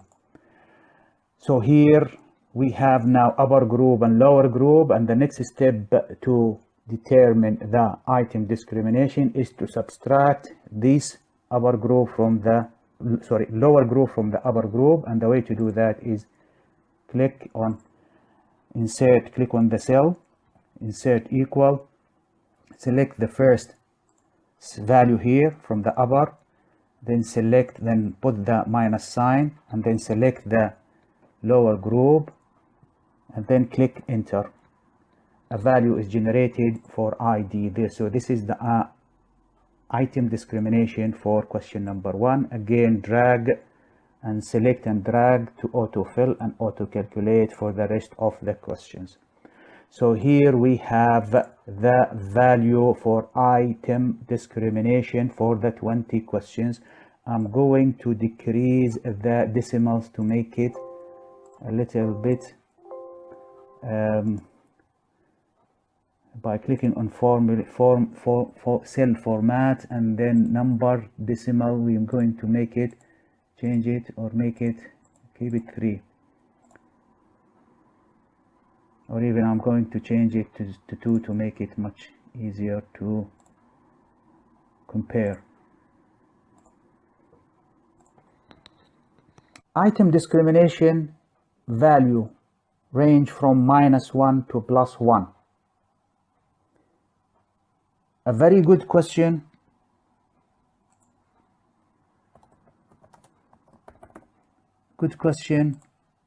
has a value 0.4 or greater. A good question has a value of 0.25 to 0.39,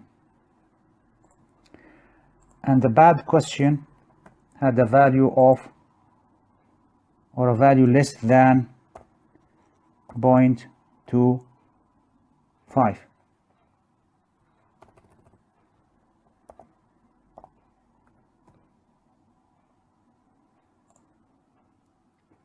And also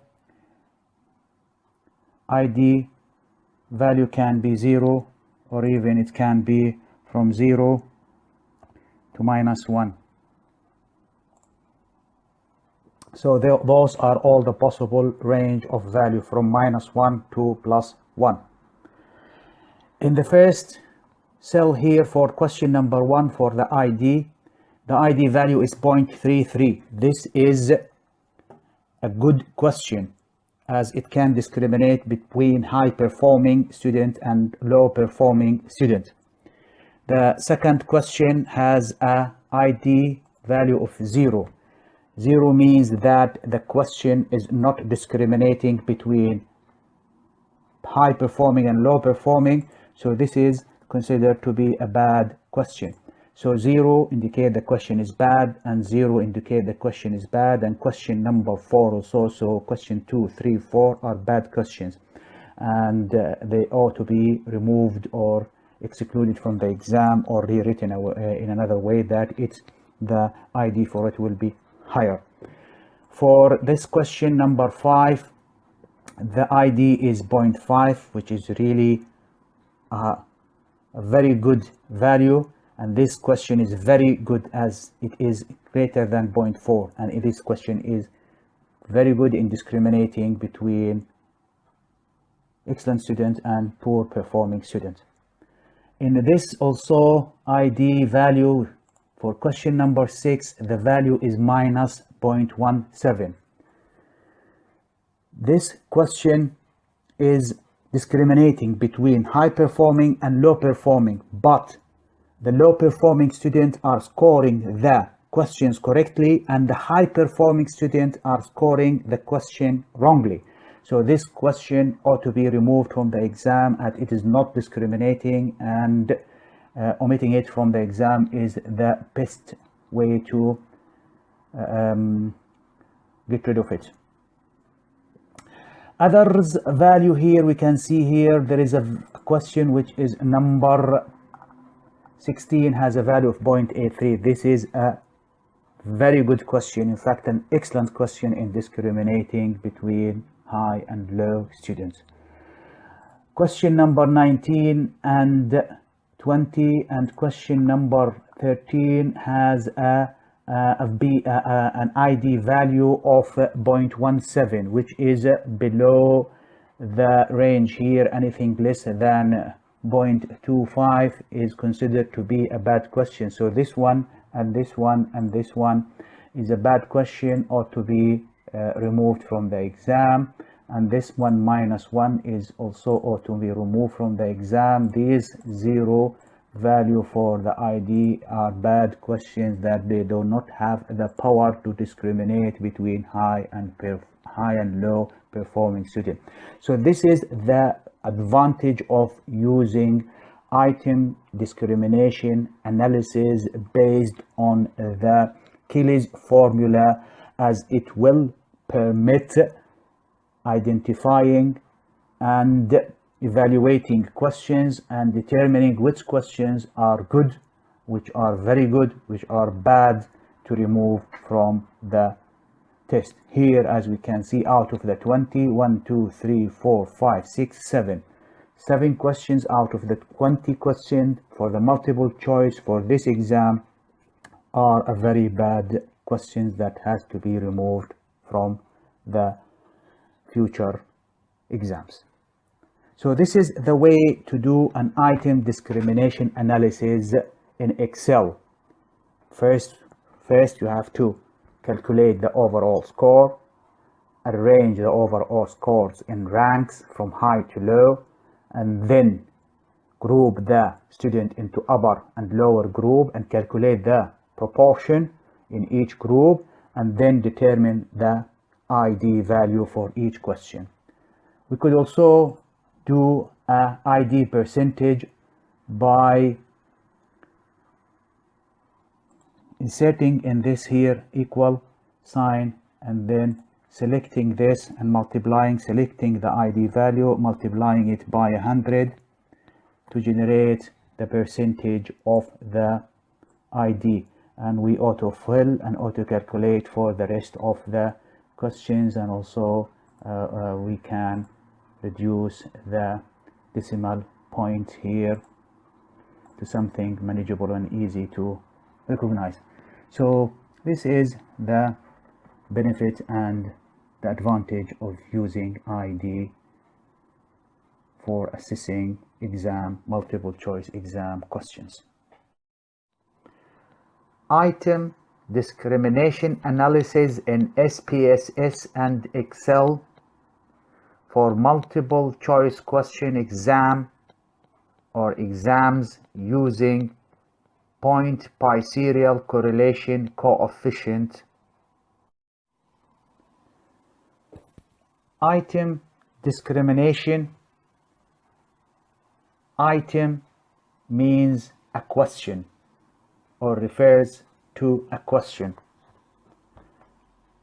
Item discrimination assess the exam quality, assessing each question in exam sheet as either good or bad question. It does differentiate between students who have mastered the subject content from those who have not. It does determine how well an item is discriminating between good and poor students. Point biserial correlation coefficient assists the educator or educators to identify good or bad test questions. So the coefficient is one of the item discrimination index. It does measure the discriminating power of an item or a question. It is a method of measuring the relationship between student total exam scores, continuous variable from 0 to 100, and students' item mark or score. Dichotomous variable. Dichotomous mean two categories, correct or wrong answer. It does measure the strength of the relationship between two sets of data. So here in this case we have two variables. We need to correlate two variables with each other. One of the variables is continuous, such as the total mark, which is in percentage from 0 to 100, and the other variable is categorical. Two categories, correct or wrong answer. The test, statistical test, the point biserial correlation coefficient, does measure the direction of the relationship, and it does calculate the significance of the relationship by producing a p-value. A p-value less than 0.05 indicates significant relationship. P-value greater than 0.05 indicates non-significant association. Now, the statistical test for point biserial correlation coefficient generates a value or values, and these values range from -1 to +1. +1 indicate a perfect correlation, positive correlation. A -1 indicate a negative correlation, a strong one. Now, positive value of the coefficient indicates that the learner who answered a given question correctly also have a high score on the overall exam, and those who answered the same questions wrongly have low total mark in the test. A high positive value indicates that the question is discriminating high performing students from low performing students. Negative coefficient value means a high performing students are getting the answer wrong and low performing students are getting it right. In this case, remove the question from the exam paper. However, if the coefficient value is 0, that means the item or the question is not discriminating between students. So it's worth changing it or modifying it. In this small table, any value of point biserial that is greater than 0.4 indicate that the question is very good, and a value of 0.25 to 0.4 suggests a good items. Fair item have a point biserial value of 0.15 to 0.25. any question that have a value of point biserial of less than 0.15, then it is a bad question or a bad item that worth modifying or omitting from the exam. Here in this table shown an exam result for 15 students answering 15 questions and multiple choice questions, and each question is recorded, the score for it, as either 0 on 1, 1 is correct answer, 0 wrong answer. To perform biserial correlation coefficient statistical test to perform the statistical test to generate the coefficient or calculate the coefficient, we first have to calculate the correct answer that each individual student has achieved, and then by adding all the questions scores for each individual student together, divide them by the total number of questions, in this case 15, and then multiply them by 100 to generate the total mark or total score or the percentage of the total mark as it is given here in the blue marked values in the column labeled as mark.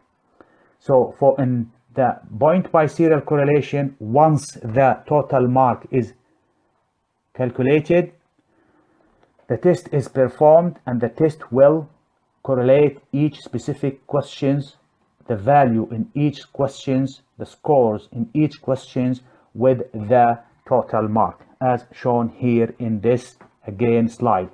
To calculate the R, which is the coefficient, or to execute the point biserial correlation statistical test to generate the coefficient, take every question with its value and scores 0, 1 and correlate that with the total mark for the whole students. And we do this for every question or every item to generate specific R value for each question and a P value for that question. This is how it is done in a statistical package or software. In this slide, this is a scatter plot showing a correlation between wrong and correct item, an answer wrong and correct for question number 5, and as we can see here in the y-axis is labeled as exam mark from 0 to 100, and on the x-axis it is labeled from 0, 1. 0 means wrong answer, 1 means correct answer. As we can see here, most of the students who answered question number 5, item number 5, tend to have higher overall exam mark compared to those who had answered the question number 5 wrongly, tend to have lower total score or total mark. So this question 5 from this scatter plot can be considered as really a good questions. It can discriminate between the high performing students and low performing students. The next slide shows item analysis using the point biserial correlation coefficient either in SPSS or in another package software called Excel. As we can see here, for each individual question there is a value calculated for point biserial value calculated and a p value for question number 1 to question number 15. Again, here we have questions with their point biserial value and p-value. In the red labeled scores, question number 1, we see that the value is negative and it is not significant because the p-value is greater than 0.05.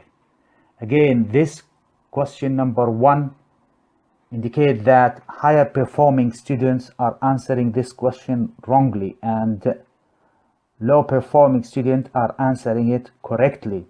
So this question is a very bad question that need to be removed from the exam as it is negative. If we look at the question number 6, which is labeled yellow, we can see the value for the coefficient or the R is close to 0 and the p-value is very high. So this question is not discriminating between high and low student. So it is close to 0 and it's considered to be a bad question and it's either required to be modified or omitted from the exam. If we look at question number 11, 12 and 13, we can see that the R value is very high, 0.51 for question number 11, and the p-value is less than 0.05. So this question number 11 is a very good question in discriminating between students. So it is classed as or categorized as a very good question. Again, number Q12 also a good question as it is the value for it 0.33 and the p-value less than 0.041. And the same thing for question number 13. It is, we can call it a very good question as the value, R value is 0.48 and the p-value is very low. If we again go back again and look at question 2, we can see that question 2, the R value is 0.15, which is, we can call it a fair question. However, since the p-value is not significant, then this question also is not discriminating between high and low performing students and need to be re-modified. Again, from this table on the bottom, we can say that question number 3 is a good question. Question number 4 is a very good question. Number 5 is a very good, if not excellent question. Number 7 is not a good question. Number 8 is a good question. Number 10 is a good question, and 11, 12, 13 I have described them. Number 14 is a very good question. Number 15 is a very good question, and number 16 I have the data for it, but it wasn't included in the tables. But again, number 16 here, it is a very good question as the p-value is less than 0.05. So this is the way to use the power of the point biserial correlation coefficient to determine the R value and the p-value, and to look at the correlation between specific question and correlating it to the overall mark to determine whether the question is good or bad. Evaluating exam multiple choice questions and sorting them as either good or bad questions when designing an exam paper or sheet for students,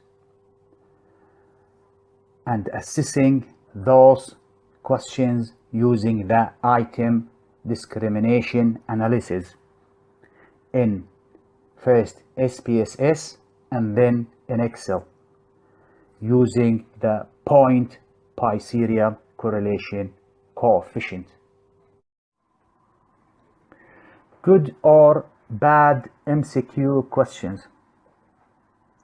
Whether you are an educator, a teacher at school, or a lecturer at college, or a professor at university, and you are frequently involved and participate in exam questions design, and you repeatedly design multiple choice question exam paper, and you want to look at the questions and determine which one of these questions are bad and which are good, which of these questions discriminate between the student of high performing student and low performing student. The way to do that is to use item discrimination analysis or question discrimination or discriminating analysis in SPSS based on using a point biserial correlation coefficient. A point biserial correlation coefficient is a statistical test that is used to find the relationship between two variables or two sets of data. And I'm not going to describe the background and the criteria and the conditions in which to use the point biserial correlation coefficient in it, as I've already described it in a separate video, and I have uploaded that on my YouTube channel, and I'm going to leave the link for the video in the comment box, so feel free to have a look at it. But here I will just show you how to do the statistical test and how can you tell and determine and identify a good question or a bad question. Here in SPSS I have a data for an exam question for 38 students answering 76 questions, multiple choice questions. So we have here 76 variables, 76 columns, or 76 items. These questions can be called items also.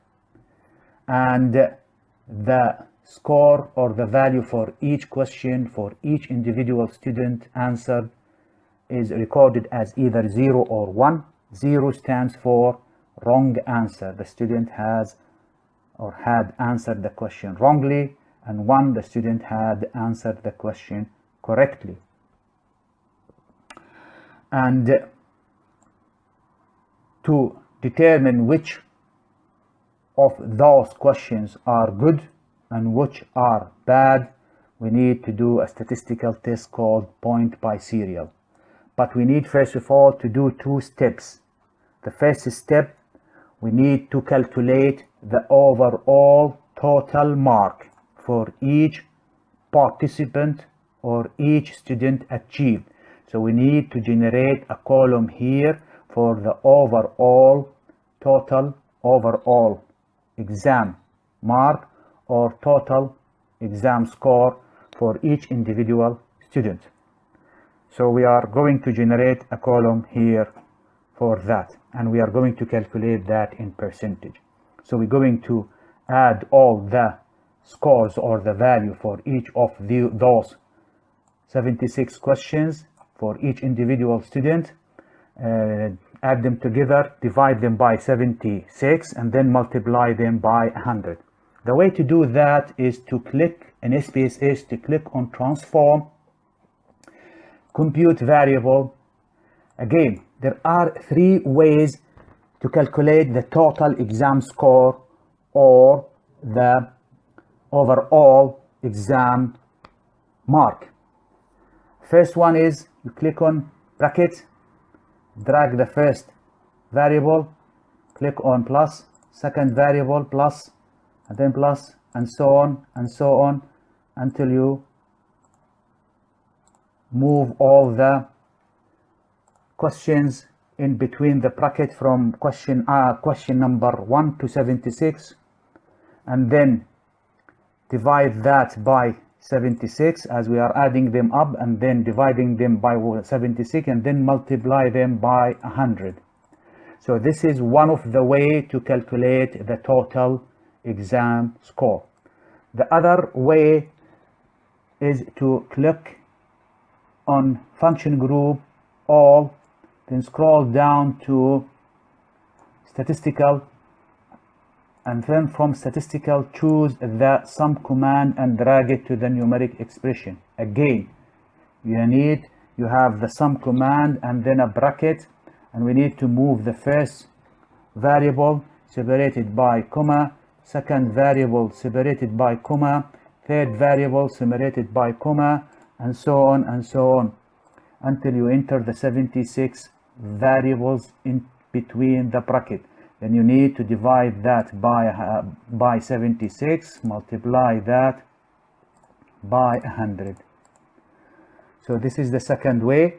The third way, which I am going to use here, is to use the mean function. Again, so we need to generate a target variable. We're going to call that target variable over all marks. Overall marks, and again we're going to move all the scores, all the variables, all the items, and with their score in them into the bracket one by one, separated by comma to generate the mean. So we have here 76 items or variable, and I had already typed this in Microsoft Office, and I'm going to copy it from here, right click and then copy, and then paste it into the in between the brackets, so to save me time, so they are there to use whenever I need them. So here we have the mean, and in between the bracket the variables or the items from question number 1 to question number 6. And to calculate the overall mark, i.e. the percentage, I need to multiply this by 100. As of already here, the average has been calculated. And if we click on OK, a new column is generated, or a new variable is generated, which has the overall mark or the percentage of each student achieved in the exam. So here now we have 76 variables and an overall exam marks. So, and we want to identify and determine which questions are good and which question is bad using the point by serial correlation. So the next step is to do a point by serial correlation coefficient. Here, as we can see, we have these questions, and we want to find the relationship or the association between question number 1 with the score in it and correlating that with the overall mark. So to determine whether this question is good or bad, whether it is discriminative or not. And we need to do this for all the 76 questions together simultaneously. So each one by one, comparing each questions with the total mark. So we have here 2 variables. The first variable is the item or the questions, which is categorical because it only had a score in it 0 or 1, category 0 and 1, right or wrong, 0 wrong, 1 is right, and the continuous variable, which is the percentage. So here we can use the point by serial correlation coefficient. And the way to do that is to click on Analyze, scroll down to Correlate, then to bivariate, because we are all looking at here by mean 2, variate mean variable, 2 variables, and I'm going to reset this. Again, we have here the 76 questions or items, and we want to correlate each one individual one with the overall mark to calculate the point by serial value or coefficient. click on Control A to select all the questions with the continuous variable and drag it into the variables. And we're not going to change anything here, keep it as it is, but we make sure that we use here the Pearson correlation coefficient test, as the point biserial correlation coefficient test is based on the point biserial is based on the Pearson correlation coefficient. If you click on OK, an SPSS will generate a correlation matrix for question number 1 to question number 76, correlating this intercorrelation between each items and correlating them with the overall marks. So we are interested in this column here, or sorry, in this row here at the bottom, and on the final column, which is titled as, labeled as overall mark. And again, if we look at the final row here, which says that overall marks, Pearson correlation, and then it gives a Pearson correlation value and significance of that value. Again, for which is again Pearson correlation represent point biserial.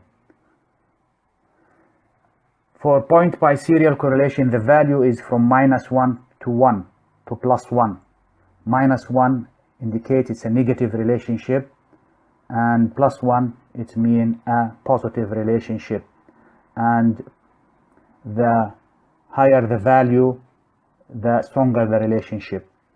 Again, and for purpose of analysis of this test, for the point biserial correlation, we set the value that anything below 0.15 value for point biserial, the question or the item is poorly designed, or a poor question, or a bad question. Anything above 0.25 is a good question, and anything higher, it is a very good question. However, simultaneously, we need also to look at the statistical significance. Anything below any value for p-value for the test below than 0.05, then it is statistically significant and the correlation value is significant. In the first example here, we can see that the correlation between question number 1 and overall mark is 0.22. That's considered to be fair question. However, it failed to be statistically significant, so we will consider that questions probably considered to be a bad question. Again, the same thing for question number 2. The p-value is 0.36, so it is less than 0.05. Again, this question is not statistically, the value for it is not statistically significant, so this question is also a bad question. However, for question number 3, the p-value is 0.029, which is less than 0.05, so it is statistically significant, and the correlation coefficient is 0.35. This is a really a good question that can discriminate between students. Again, a fourth question is 0.5. This is a very good value or coefficient and the statistically significant. The fifth question is 0.7. The value for the coefficient is 0.76, and this is really a very high value. So this is really a very, very good question. And the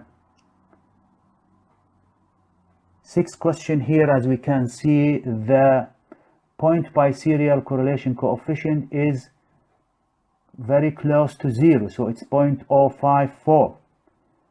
Anything that is close to 0 or 0 is indicate that the question is not discriminating between students, so it is not a good question, so it is a bad question.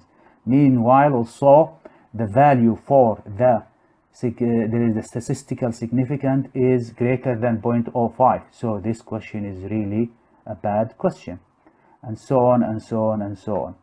So this is the way to determine which question is good and which question is bad. And if I want to save or export this table, which I'm going to do, and I'm going to export the data, the table or the outcome for the statistical analysis for the point biserial into either Excel file or Word documents or PowerPoint or even as a PDF. And I'm going to export this table here, the correlation matrix, as a Excel file. And the way to do that, click on the table and then right click on export, and then another window will pop up, and I'm going to select Excel 2007 and higher, and I'm going to call it again point biserial, saving it, and I'm going to keep the tick for open the containing folders once the file is exported. If I click on OK, it says that it already exists, so I'm going to overwrite it. So the file is exported into the Excel in a format of an Excel file which have the correlation matrix in it, and in this occasion I am only interested in this row. So what I'm going to do is I am going to select the rest and delete it, but I'm going to need, I'm going to keep the question number 1, but I'm going to questions or items, and I'm going to delete the rest. So I'm just only interested in the correlation between the questions and the total marks. Let's make sure that I have everything here set up correctly. So if I right click, select, and then right click and delete, and then click on OK, I will have here the correlation between questions and the value of the correlation and the significance. So I'm going to get rid of the first column and get rid of the last column as it is the number only, and I'm going to rename this, instead of Pearson correlation, point biserial, as it is based on Pearson correlation. So I have here the point biserial for every individual questions in your exam paper, and I'm going to get rid of this column as it is no need for it. So we have the p-value and the value for the coefficient. So anything with statistical significance and a higher value indicate that the question is good, and anything below it is bad. Here there is an interesting observation, I need to mention it. In one of the data here, let me look for it, minus. There is a minus point biserial.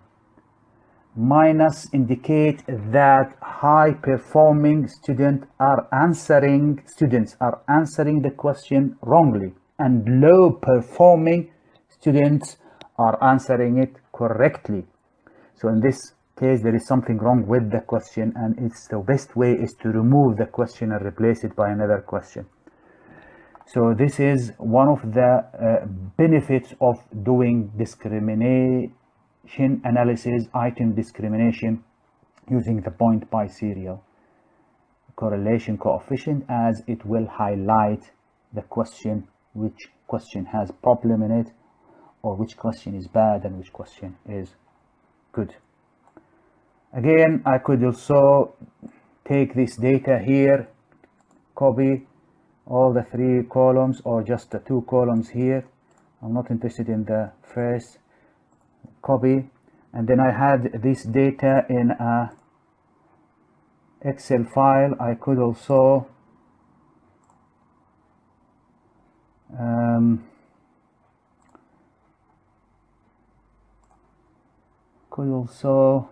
here I have it here somewhere in exam question.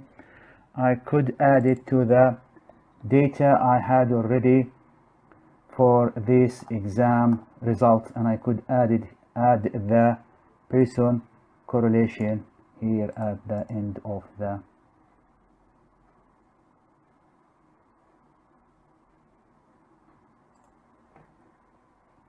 either in columns or in row, and I do prefer it in row here.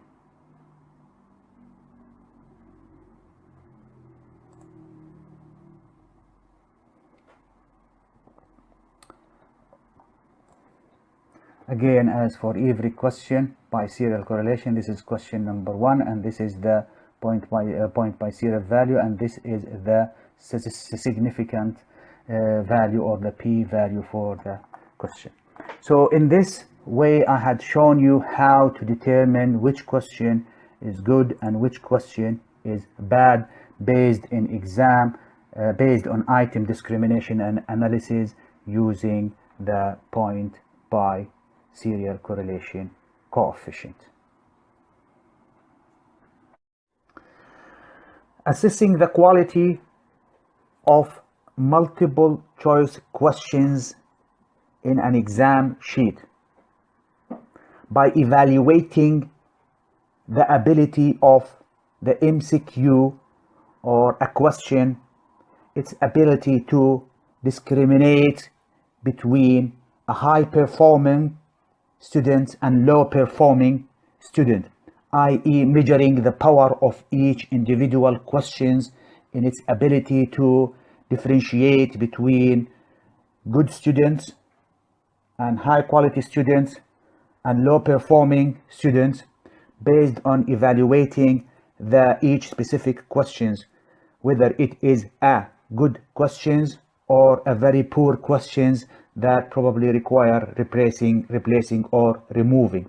The way to do that is to use an item discrimination analysis in Excel based on point by serial correlation coefficient. Again, this assessment of the questions is of a great benefit for those who are involved in education and designing exam sheets or paper, and to want to make sure that the questions serve the objective of their subject or taught modules in a way that it will fulfill the requirement for and it assess the learning objective of a module. So doing an item discrimination analysis is an important step in assessing exam questions, multiple choice questions. I have generated, as I said before, a video clip describing what is point by serial correlation coefficient and the background for it. For those who are interested, feel free to look at the video in my YouTube channel.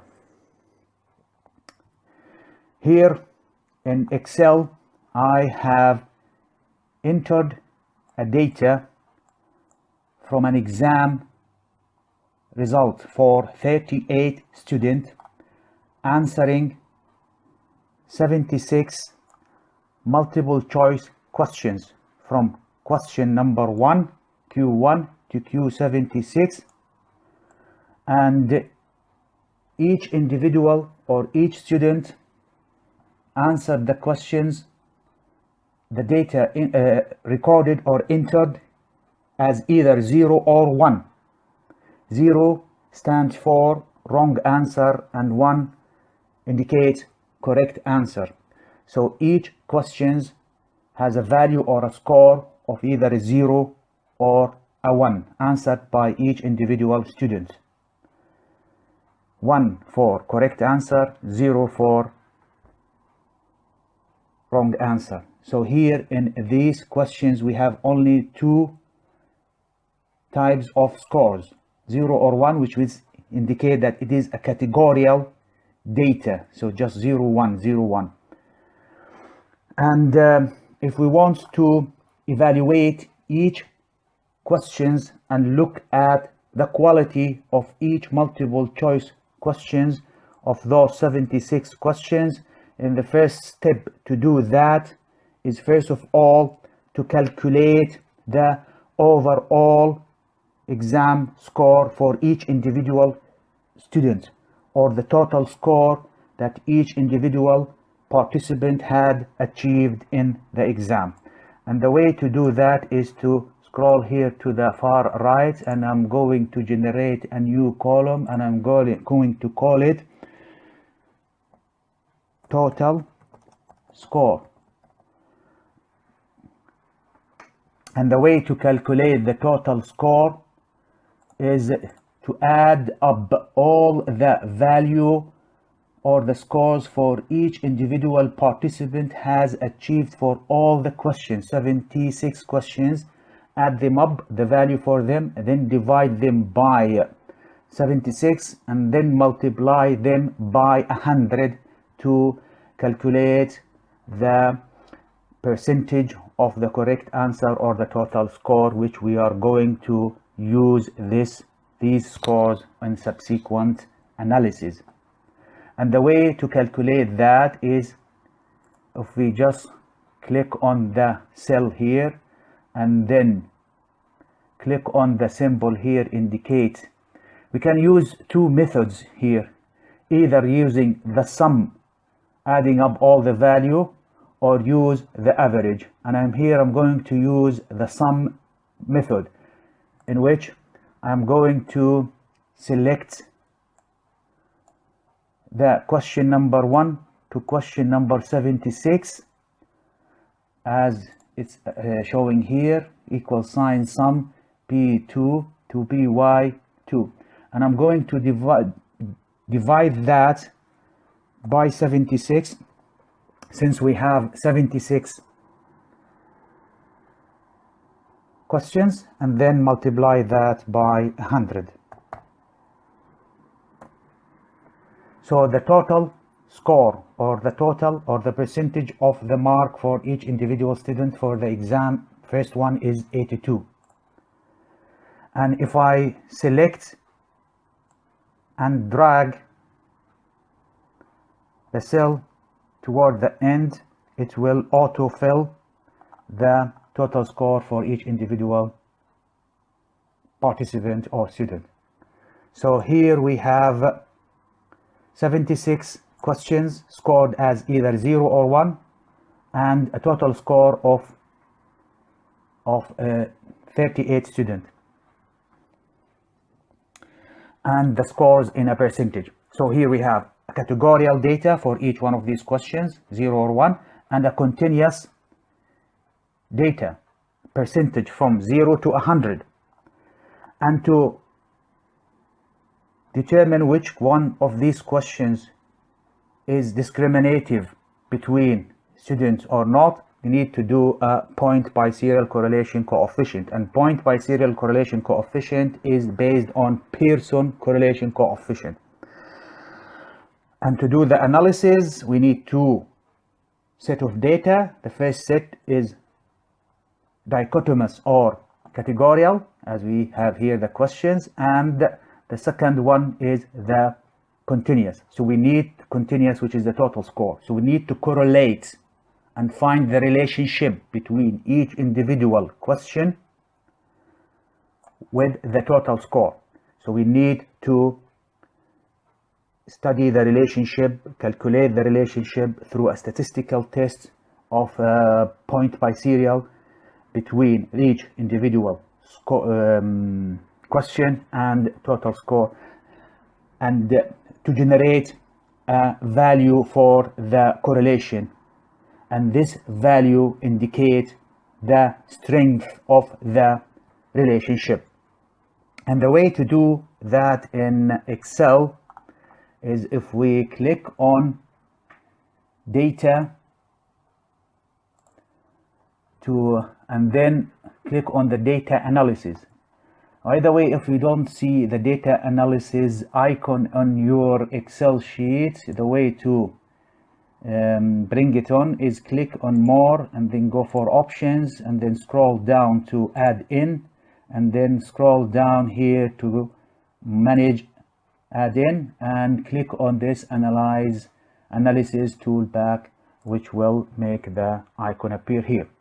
So if we click on the data analysis, and then I'm going to here, we have a list of tools or tests to use. And we're going to select correlation, since we are looking at correlation, and this will use the Pearson correlation coefficient. If we click on OK, another window appears, and we are going to input the range. So we are going to correlate the data, the total score, with all the 76 questions. Then we need to click on this arrow, and I'm going to click here, then scroll to the beginning of the up to Q1, and then hold the shift key and click on Q1. Again, the data that we need to include is highlighted, and then click again on shift control and on the below arrow. This will select all your data that you want to correlate the total score with all the questions. And if we need to keep this label in the first row ticked in, and we're going to generate the correlation in a new worksheet. If we click on OK, again a correlation matrix is generated, as we can see here, in which each question, so you look at the bottom one here, each question is correlated with the total score.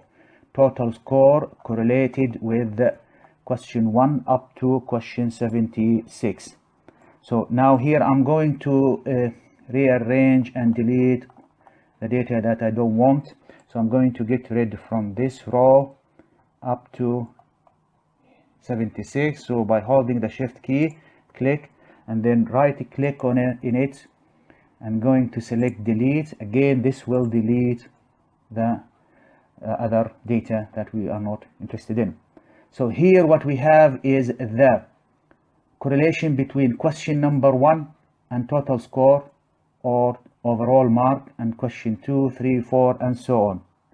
And to rearrange the data in a much better way, we highlight this row, then right click on format the cell, and I'm going to click on number, and I'm going to use only 3 decimals to make the value here easy to compare.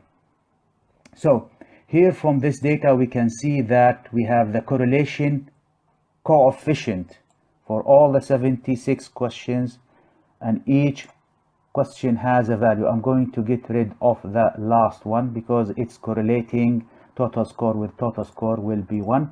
So to delete this one. So now we have the value, the coefficient value, the point biserial coefficient value for all 76 questions. And in fact, I want just to color code those value so that will be much easier to look at the data. So if I highlight the row for total score and then click on home and then click on conditional formatting, then click on new row, and in the new row I'm going to use 3 color scale, and I'm going to change the type into number for all the minimum, the midpoint, and the maximum. And I'm going to enter here as a -1, since the range for the point biserial coefficient is from -1 to 1. So I'm going to keep the midpoint 0.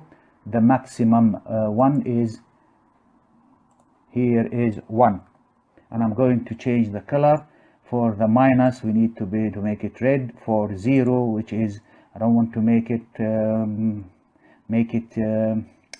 white as it is This indicate no correlation, and for the maximum one, put the color coded with a green.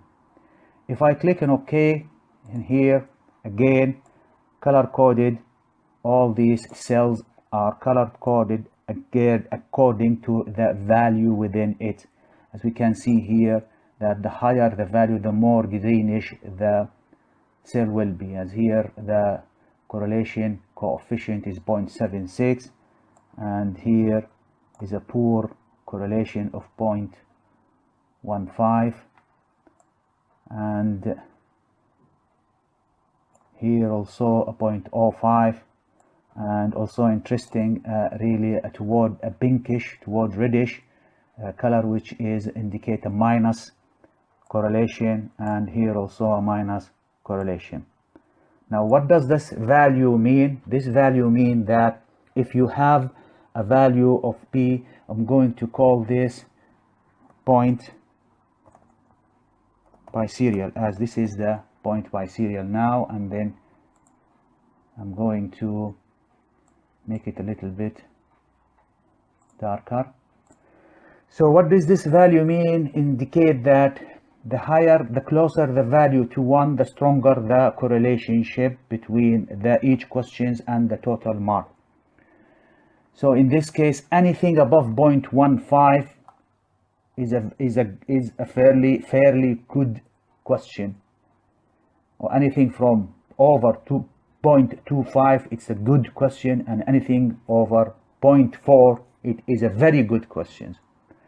Any value close to 0, as here, it's indicate that there is no correlation between the question and the overall score, i.e. this question is not discriminative. It doesn't discriminate between high performing and low performing students. So this question needs addressing either by remodifying it, rewriting it, or excluding it and removing it from the exam sheet. A negative value here indicate a problem, as it is minus 0.294. This indicates that high performing students answered this question wrongly, and low performing students answered the questions correctly, which doesn't make sense. So there is something wrong with these questions, and the best way for it is to exclude that question and remove it from the exam. And also similar things to this, also question number 70, as it's also negative. So negative mean it is a bad question. So it's to get rid of this, anything close to 0 or minus need to be removed, and as it doesn't discriminate between individual. So this is the way to discriminate between questions and find out which questions are good and which questions are bad, which questions to keep and to use in the future exam sheet, and which one to replace or rearrange or rewrite.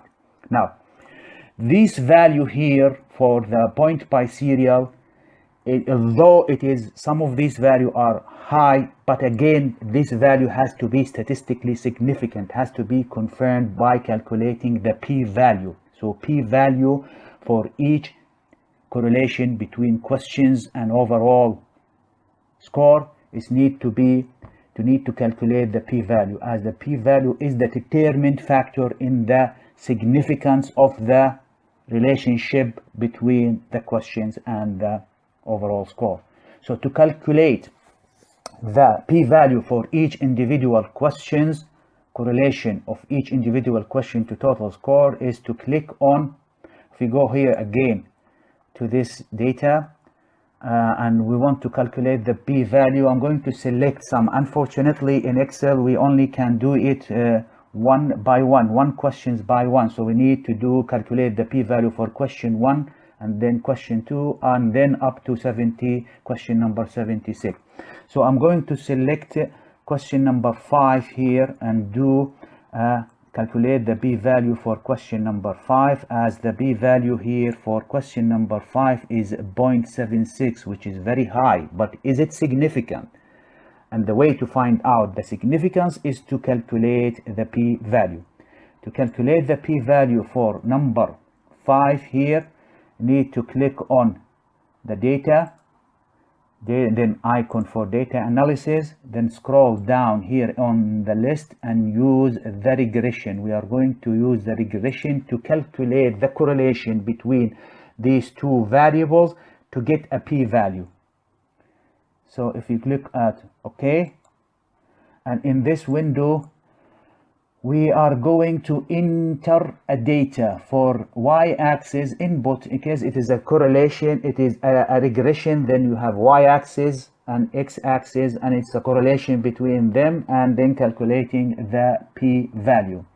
For y-axis, we are going to use the score data here as it is selected, total score, as this is the overall mark. And for the input, again, we're going to select that. We haven't selected that. If I click on this here and then hold the shift, control, and down arrow, it will select just only the data and the label for that column. And we'll do the same thing for input. For the input X range, I'm going to use calculate the p-value for question number 5. So I want to scroll to number 5, click on it, and then hold the control shift and then arrow indicating to the lower arrow, and then click on here again as you can see that number 5, let's do it again, double check. So if we go for number 5 here, click shift and then black arrow, it's selected here as we have seen here, 5 and arrow column 5 is selected, and then click on label, and we are going to generate the output in a new worksheet. If we click on OK, here a few tables are generated. What is important here in this tables is we need to look at just only the question number 5 here. I'm going to highlight that with the yellow color, and of all this, what is interesting to us is the p-value. This p-value as it is. Again, this video look like a little bit complicated, so we need to change the format of the cell to a much easier decimal point, change it to 3 decimal point. Again, as we can see, this is the p-value correlating question number 5 with the overall mark, and the p-value for it is 0.00. So question number 5 here, if we go back again to the MCQs, question number 5, and here in this sheet, question number 5 has a p-value which is equal 0.000. So again, we need to set up this for the format of the cell into 3 decimals, so we need to see the decimal. Click on OK.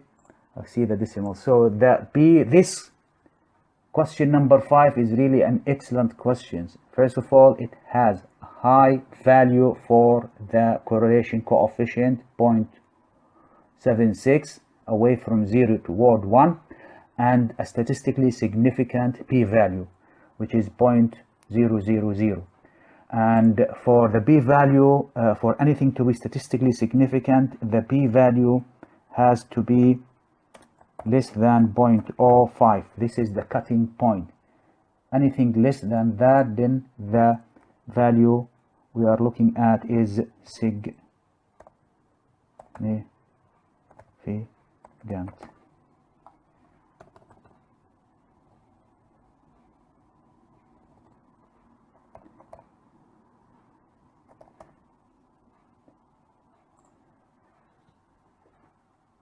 So it is significant or important value. Anything below 0.05, this is significant. Then this value of 0.76 is a significant value, which means that this question number 5, is a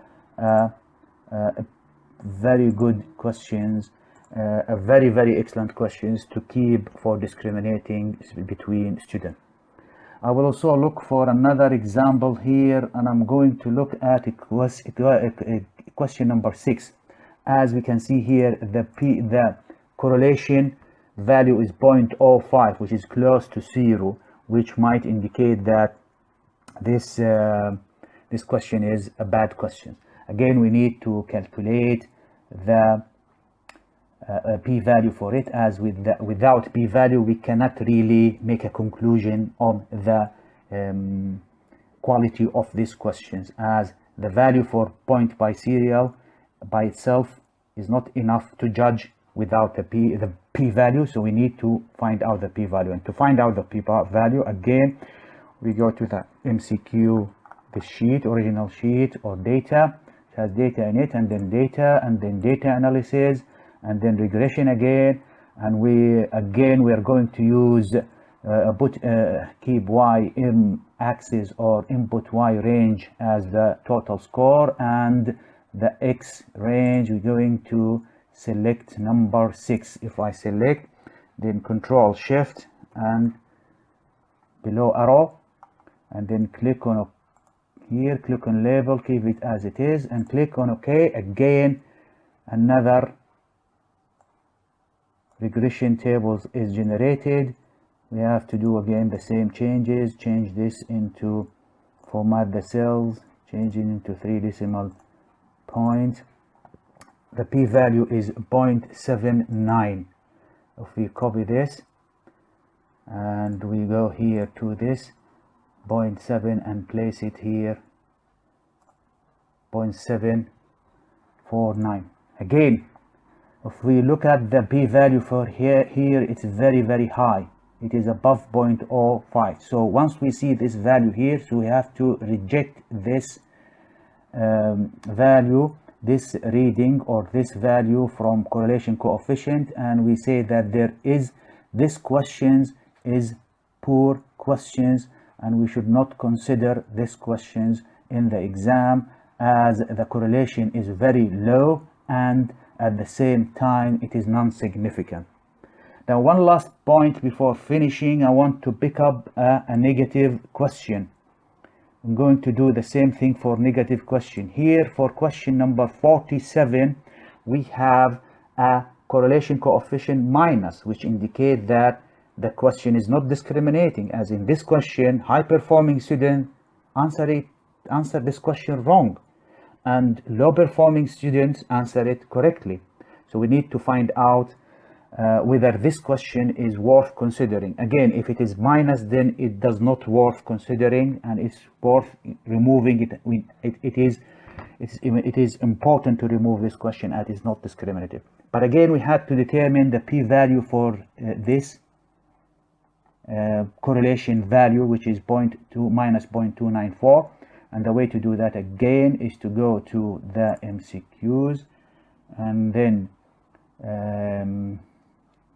click on data analysis, regression again, changing that into selecting now the data number or question number 47. Click, Control Shift, below arrow, and then click on OK. Again, another table is generated here, and as we can see here, the value, again changing these things into formatting the cell, so making it 3 decimal points, copy MCQs, and going to our first sheet here, and we're going to place the value here. Again, this is the p-value for this test when we correlate question number 47 with overall scores. It gave us a minus 0.29 value and a p-value of 0.07. Again, this value is greater than 0.05. So in this case, we discard these questions, as the correlation is not significant, and it is essential to remove this question from the exam.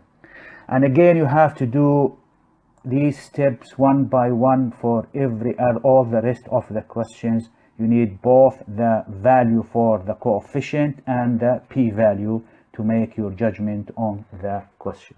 So this is the way to do the analysis item called item discrimination or question discrimination analysis, to discriminate analysis that will discriminate between high performing and low performing based on the questions, evaluating the questions using a point biserial correlation coefficient value with a p-value for it, statistical significant value for it. So this is the way to judge whether a multiple choice question is a good or bad question, and this can be of a tremendous benefit to those who are involved in education and assessment and designing exams that is of a high quality and high standard one.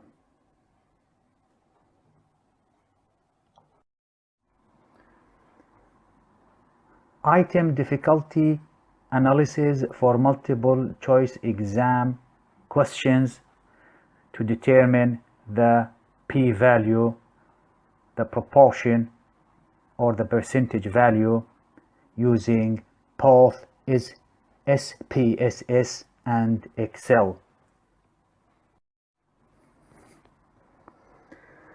Item difficulty measures the percentage of students who answered multiple choice question item correctly. It is frequently called the p-value, proportion or percentage value. The item difficulty value range between 0 and 1.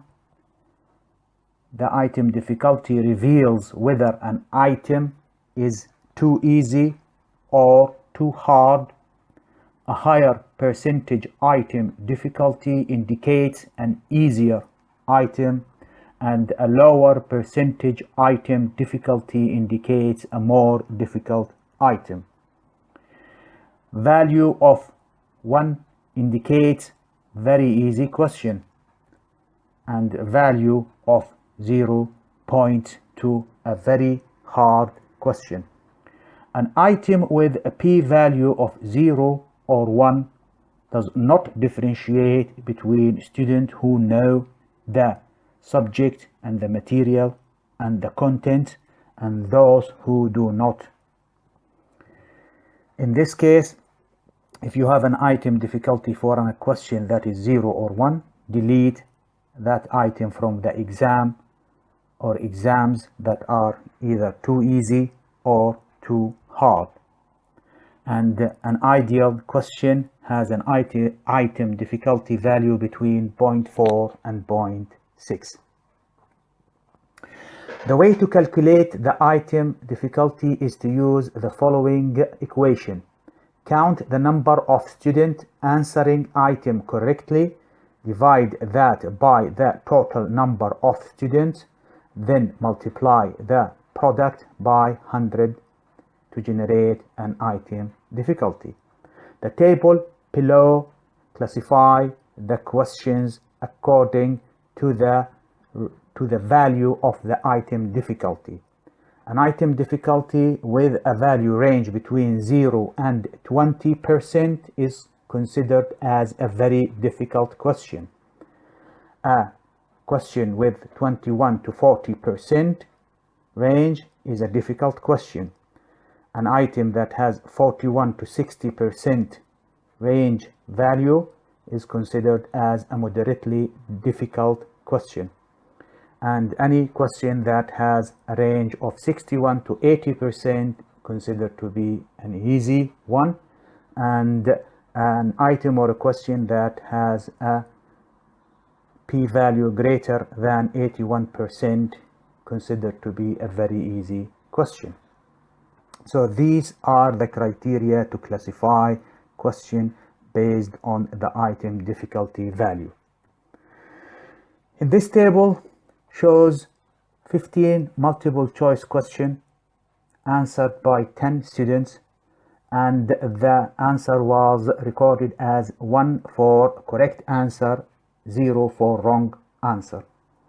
And to calculate the item difficulty or the p-value for each question, add all the correct answer scored for each questions and divide that by the total number of students. For the first case, it's 5 correct answer divided by 10, so it is 0.5. And for the question number 15, 2 correct answer divided by 10 is 0.2. Again, from the p-value for each item or each question of these 15 questions, the questions can be labeled as either easy or difficult or acceptable. For the question number 1, the p-value is 0.5, so it is an ideal question within the range for moderately difficult question. The question number 2 and 3 is they both have a p-value higher value of 0.7, so that indicates that these questions are easy and they are easy questions and need to be remodified or readjusted. Question number 4 to question number 11 up to 11 are an idealistic questions. Question number 12 is a very easy question, as 90% of the students answered the question correctly. And for question number 15, only 2 students managed to answer the question correctly, so it is a very hard question. So this is the way to classify items or questions in an exam that contain multiple choice question, is to calculate the item difficulty. Item difficulty analysis in SPSS and Excel for multiple choice question exam to determine the p-value for each question and to identify questions that are easy and questions that are difficult based on the equation given below.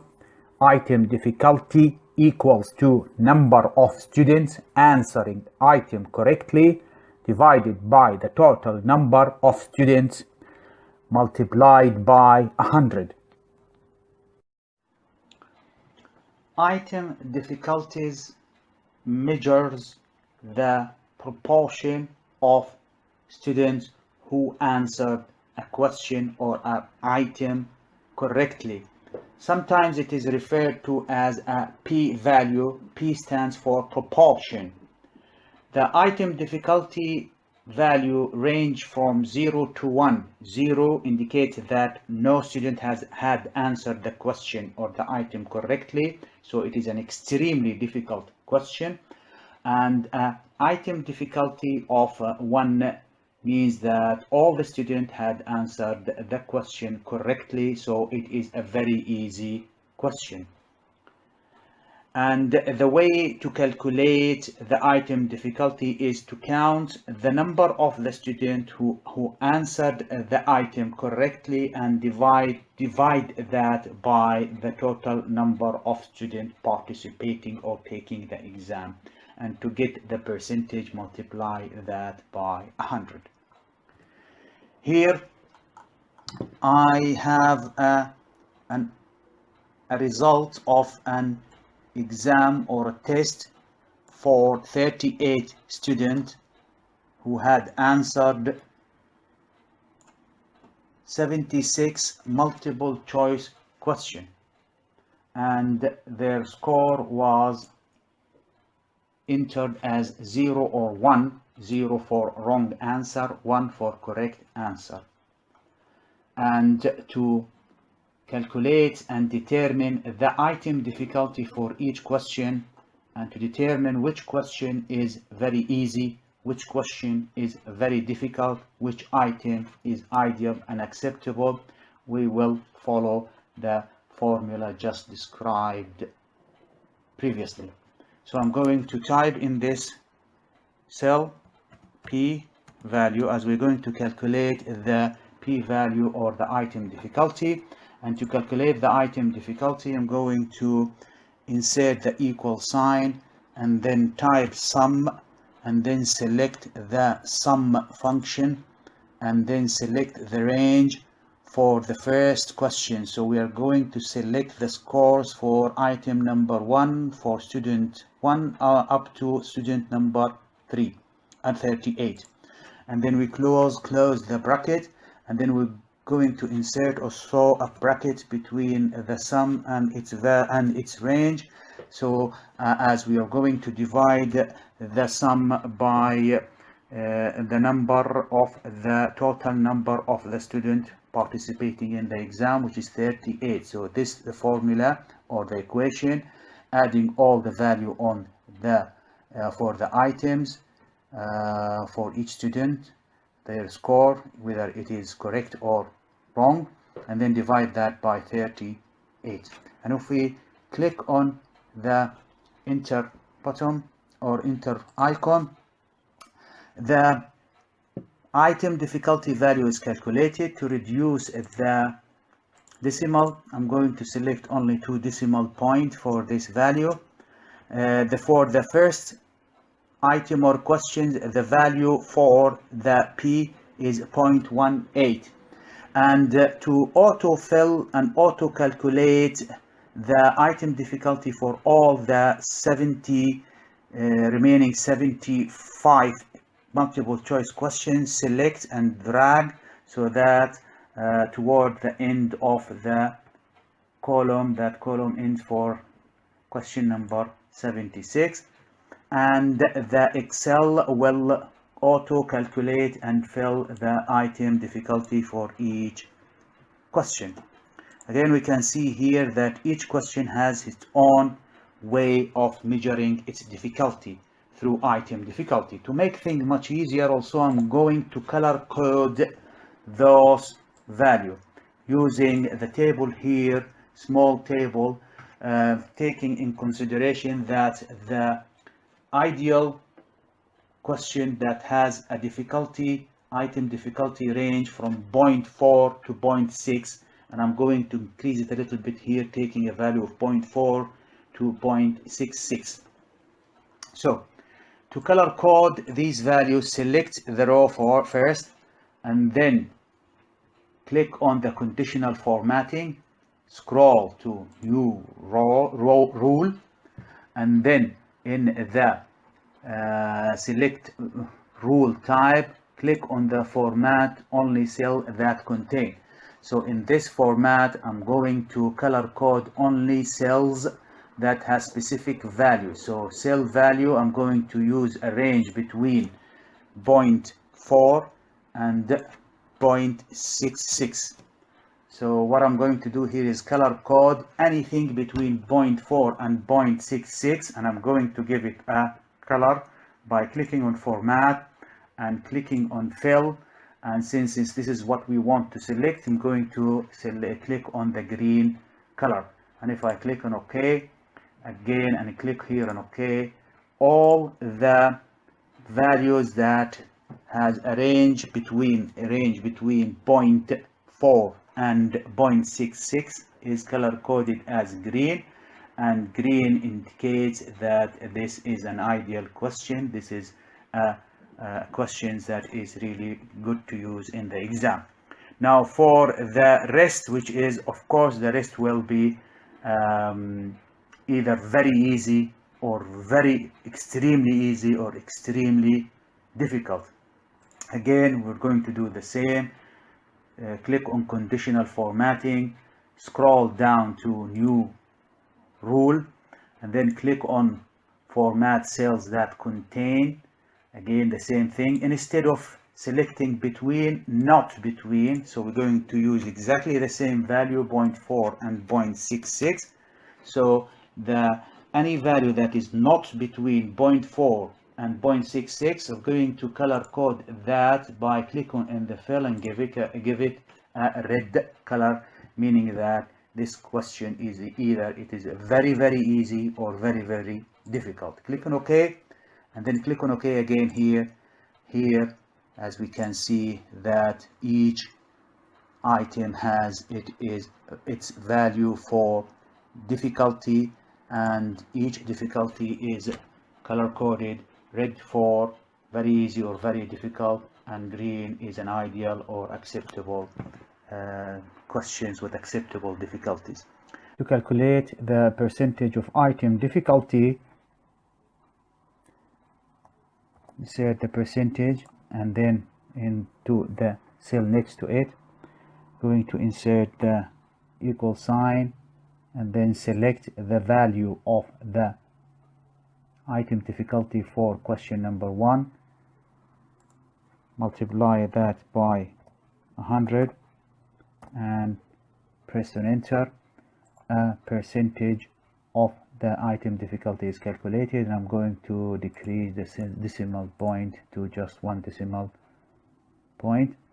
And to calculate the percentage of item difficulty for the rest of the multiple choice question, just select, drag to autofill and auto calculate the value for the rest of the questions.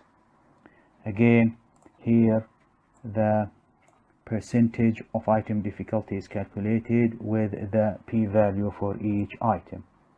Here on this side, a small description for the range of the item difficulty. Any item or questions that has a p-value or item difficulty from 0 to 20 is labeled as a very difficult questions.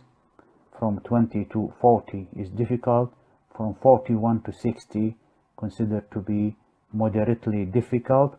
61 to 80% is easy, and 81 to 100% is considered to be a very easy question or an item.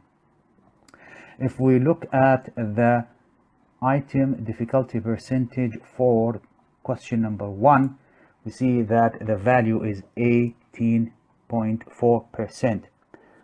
Using the value here, a range of the value, this question is very difficult as only 18.4% of the students answered this question correctly. So this question is extremely difficult one. And the question number 2 next to it has a value for item difficulty of 95, nearly 95%, which indicate that 95% of the student participating in the exam answered this question number 2 correctly. So this indicates that this question is extremely very easy question. The one next to it is just on the border between an ideal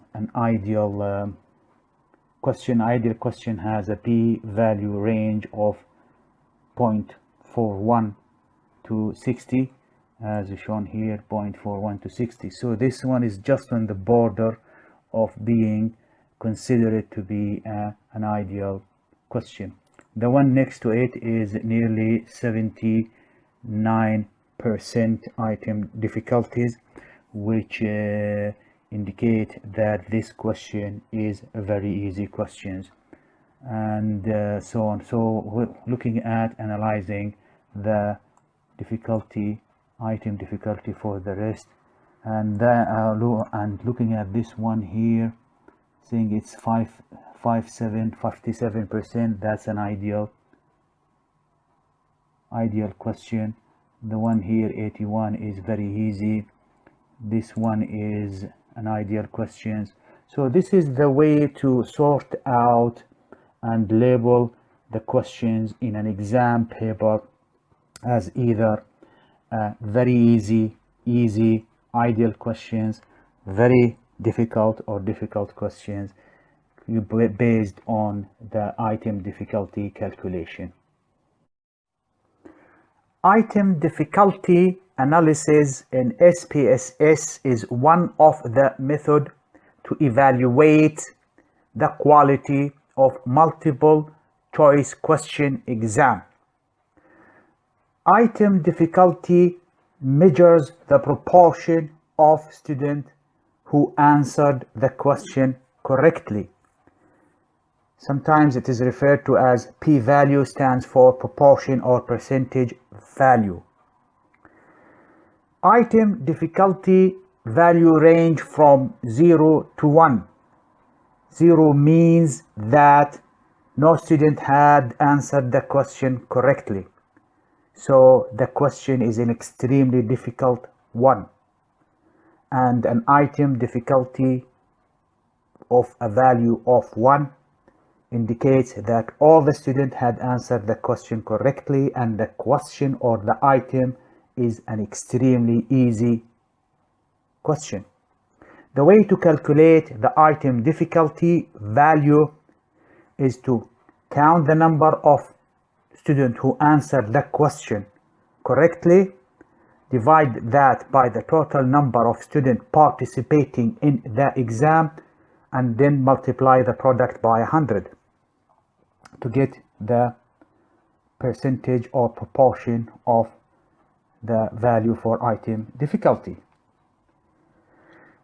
Here in this sheet of Excel, I have an exam result for 38 students answering 76 questions from question number 1 to question number 76. Those are multiple choice questions, and each question, the score for it was either 0 or 1. 0 indicates wrong answer, 1 means correct answer. And to determine which one of those questions is an easy and which one is a difficult, then we need to perform item difficulty. First, we need to copy these data and transfer it into SPSS to do the analysis in the SPSS. So to do that, click on the question number 1 and then drag and then scroll to the end toward question number 76. Hold 76, hold the shift key and click, and those questions from 1 to 76 are highlighted. Then click on shift together with control and with the arrow that's heading toward the bottom, and this will highlight the data that we want to transfer. Once these data are highlighted, right click and then select copy, and then transfer this into SPSS in a new window of data view. Click on this cell and then right click and then paste the data from Excel into SPSS. And here I'm going to do a few editing and modification. I'm going to delete the first row, and if we look at the variable view, we need to do some editing for the changing the type of the data and lining the data and the measuring for the data, and also naming the variable. We'll start with the type. So since we have here a value of 0 or 1 or a score of 0 and 1 for each question, then we need to change this from a string into numeric. And the way to do that is you click on the cell here, 3 dots appear, click on them, and then a window appear here specifying what type of variable you want to select. So for this we're going for numeric. We click on OK, and we do the same for the rest and so on. So I've missed the first one, so I'm going to also change the type to numeric. And since once we started here, we can also select the cell and then copy, and then select the cells that we want to change the type, highlight them, then right click and then paste. All these cells has been changed to a numeric. Now for the align, again you click in the align, 3 options appear. I'm going to make it center. For the second one also center. For the third one also center. And to make it faster, I'm going to copy the first one, highlight and select all the one that I want to change, and then paste to make them all center. And for measure, again we're going to keep it as scale at this stage. Now for naming of the variables, they are all named from variable 1 to 76, and I'm going to change that naming. So if we highlight that column here, all the variable, and then click Control F for replace, find and replace, a window will appear for find and replace variable. And in the find, I'm going to type var 000, and then I'm going to replace anything with var variable 000 with q for question, and I'm going to do that for all the variables. So we replace all the variables, so we click on replace all, and as we can see here, all the variable name has been changed into Q number 1 to Q number 76 with the 38 cases. Now we are ready to do item difficulty analysis straight away. The way to do that is to click on Analyze, scroll down to Descriptive Statistics, then scroll down to Descriptive. In the descriptive, we are going to calculate the item difficulties for all the questions. So we're going to select all, Control A, and then drag into the box of variables. Under the options, click on the options and take the minimum, the maximum, the standard deviation, and keep the mean, because the mean in this case is the total amount of the correct answer divided by the total number of students participating in the exam. So the mean reflects here the item difficulty. So click on continue and then click on OK. The SPSS will generate an output, a table from question number 1 to question number 76. And in this question there is a mean for each question, which is the average of the correct answer for every individual item or question. So this is the value here is the item difficulty, or the p-value, and it could be changed into percentage by multiplying it by 100. As a standard rule in calculating and evaluating item difficulty, any item which has a value for item difficulty between 0.41 and 0.6 is considered to be an acceptable, an ideal, and a moderate difficult question. Anything below 0.41 and or higher than 0.6 is considered to be either a very difficult or a very easy question. So here for the question number 1, the item difficulty is 0.18, which means 18% of the student answered this question correctly. So it is a difficult question. In fact, it is a very difficult question. The question number 2 has a value of 0.95, or 95% of the student answered the question correctly. So this indicates that the question is extremely easy question. Question number 3 had a value of 0.39, just on the border of 0.41. So we'll consider that as an acceptable question. Question number 4 has a value of 0.79, 0.8, 80%. So this indicates that this is an easy or extremely easy question.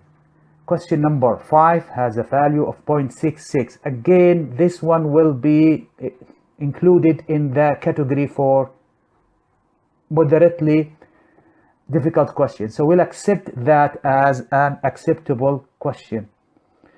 So if you scroll through all, we can see here there is 92% of the student answered the question correctly. So this is the way to identify and determine which question is an easy question or extremely easy question, and which question is an extremely difficult question or a difficult question. And so this way an examiner will be able to identify the question modify them or change them and make the exam quality of a high standard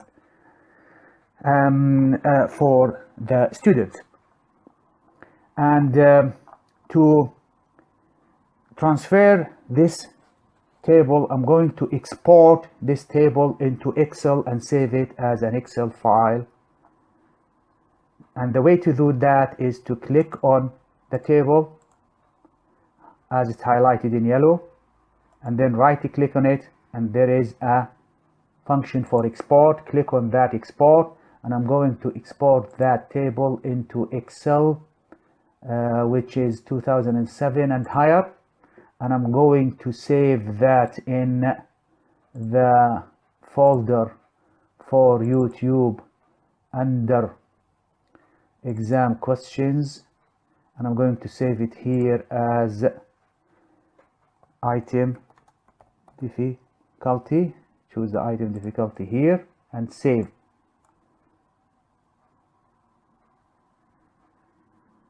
Item difficulties, and I'm going to save it in under item difficulties, and then if we click on item difficulty and save it here, and then we made sure that this box for open the containing folder is ticked on. If we click on OK, again it will be exported and the file is saved in item difficulty in the folder.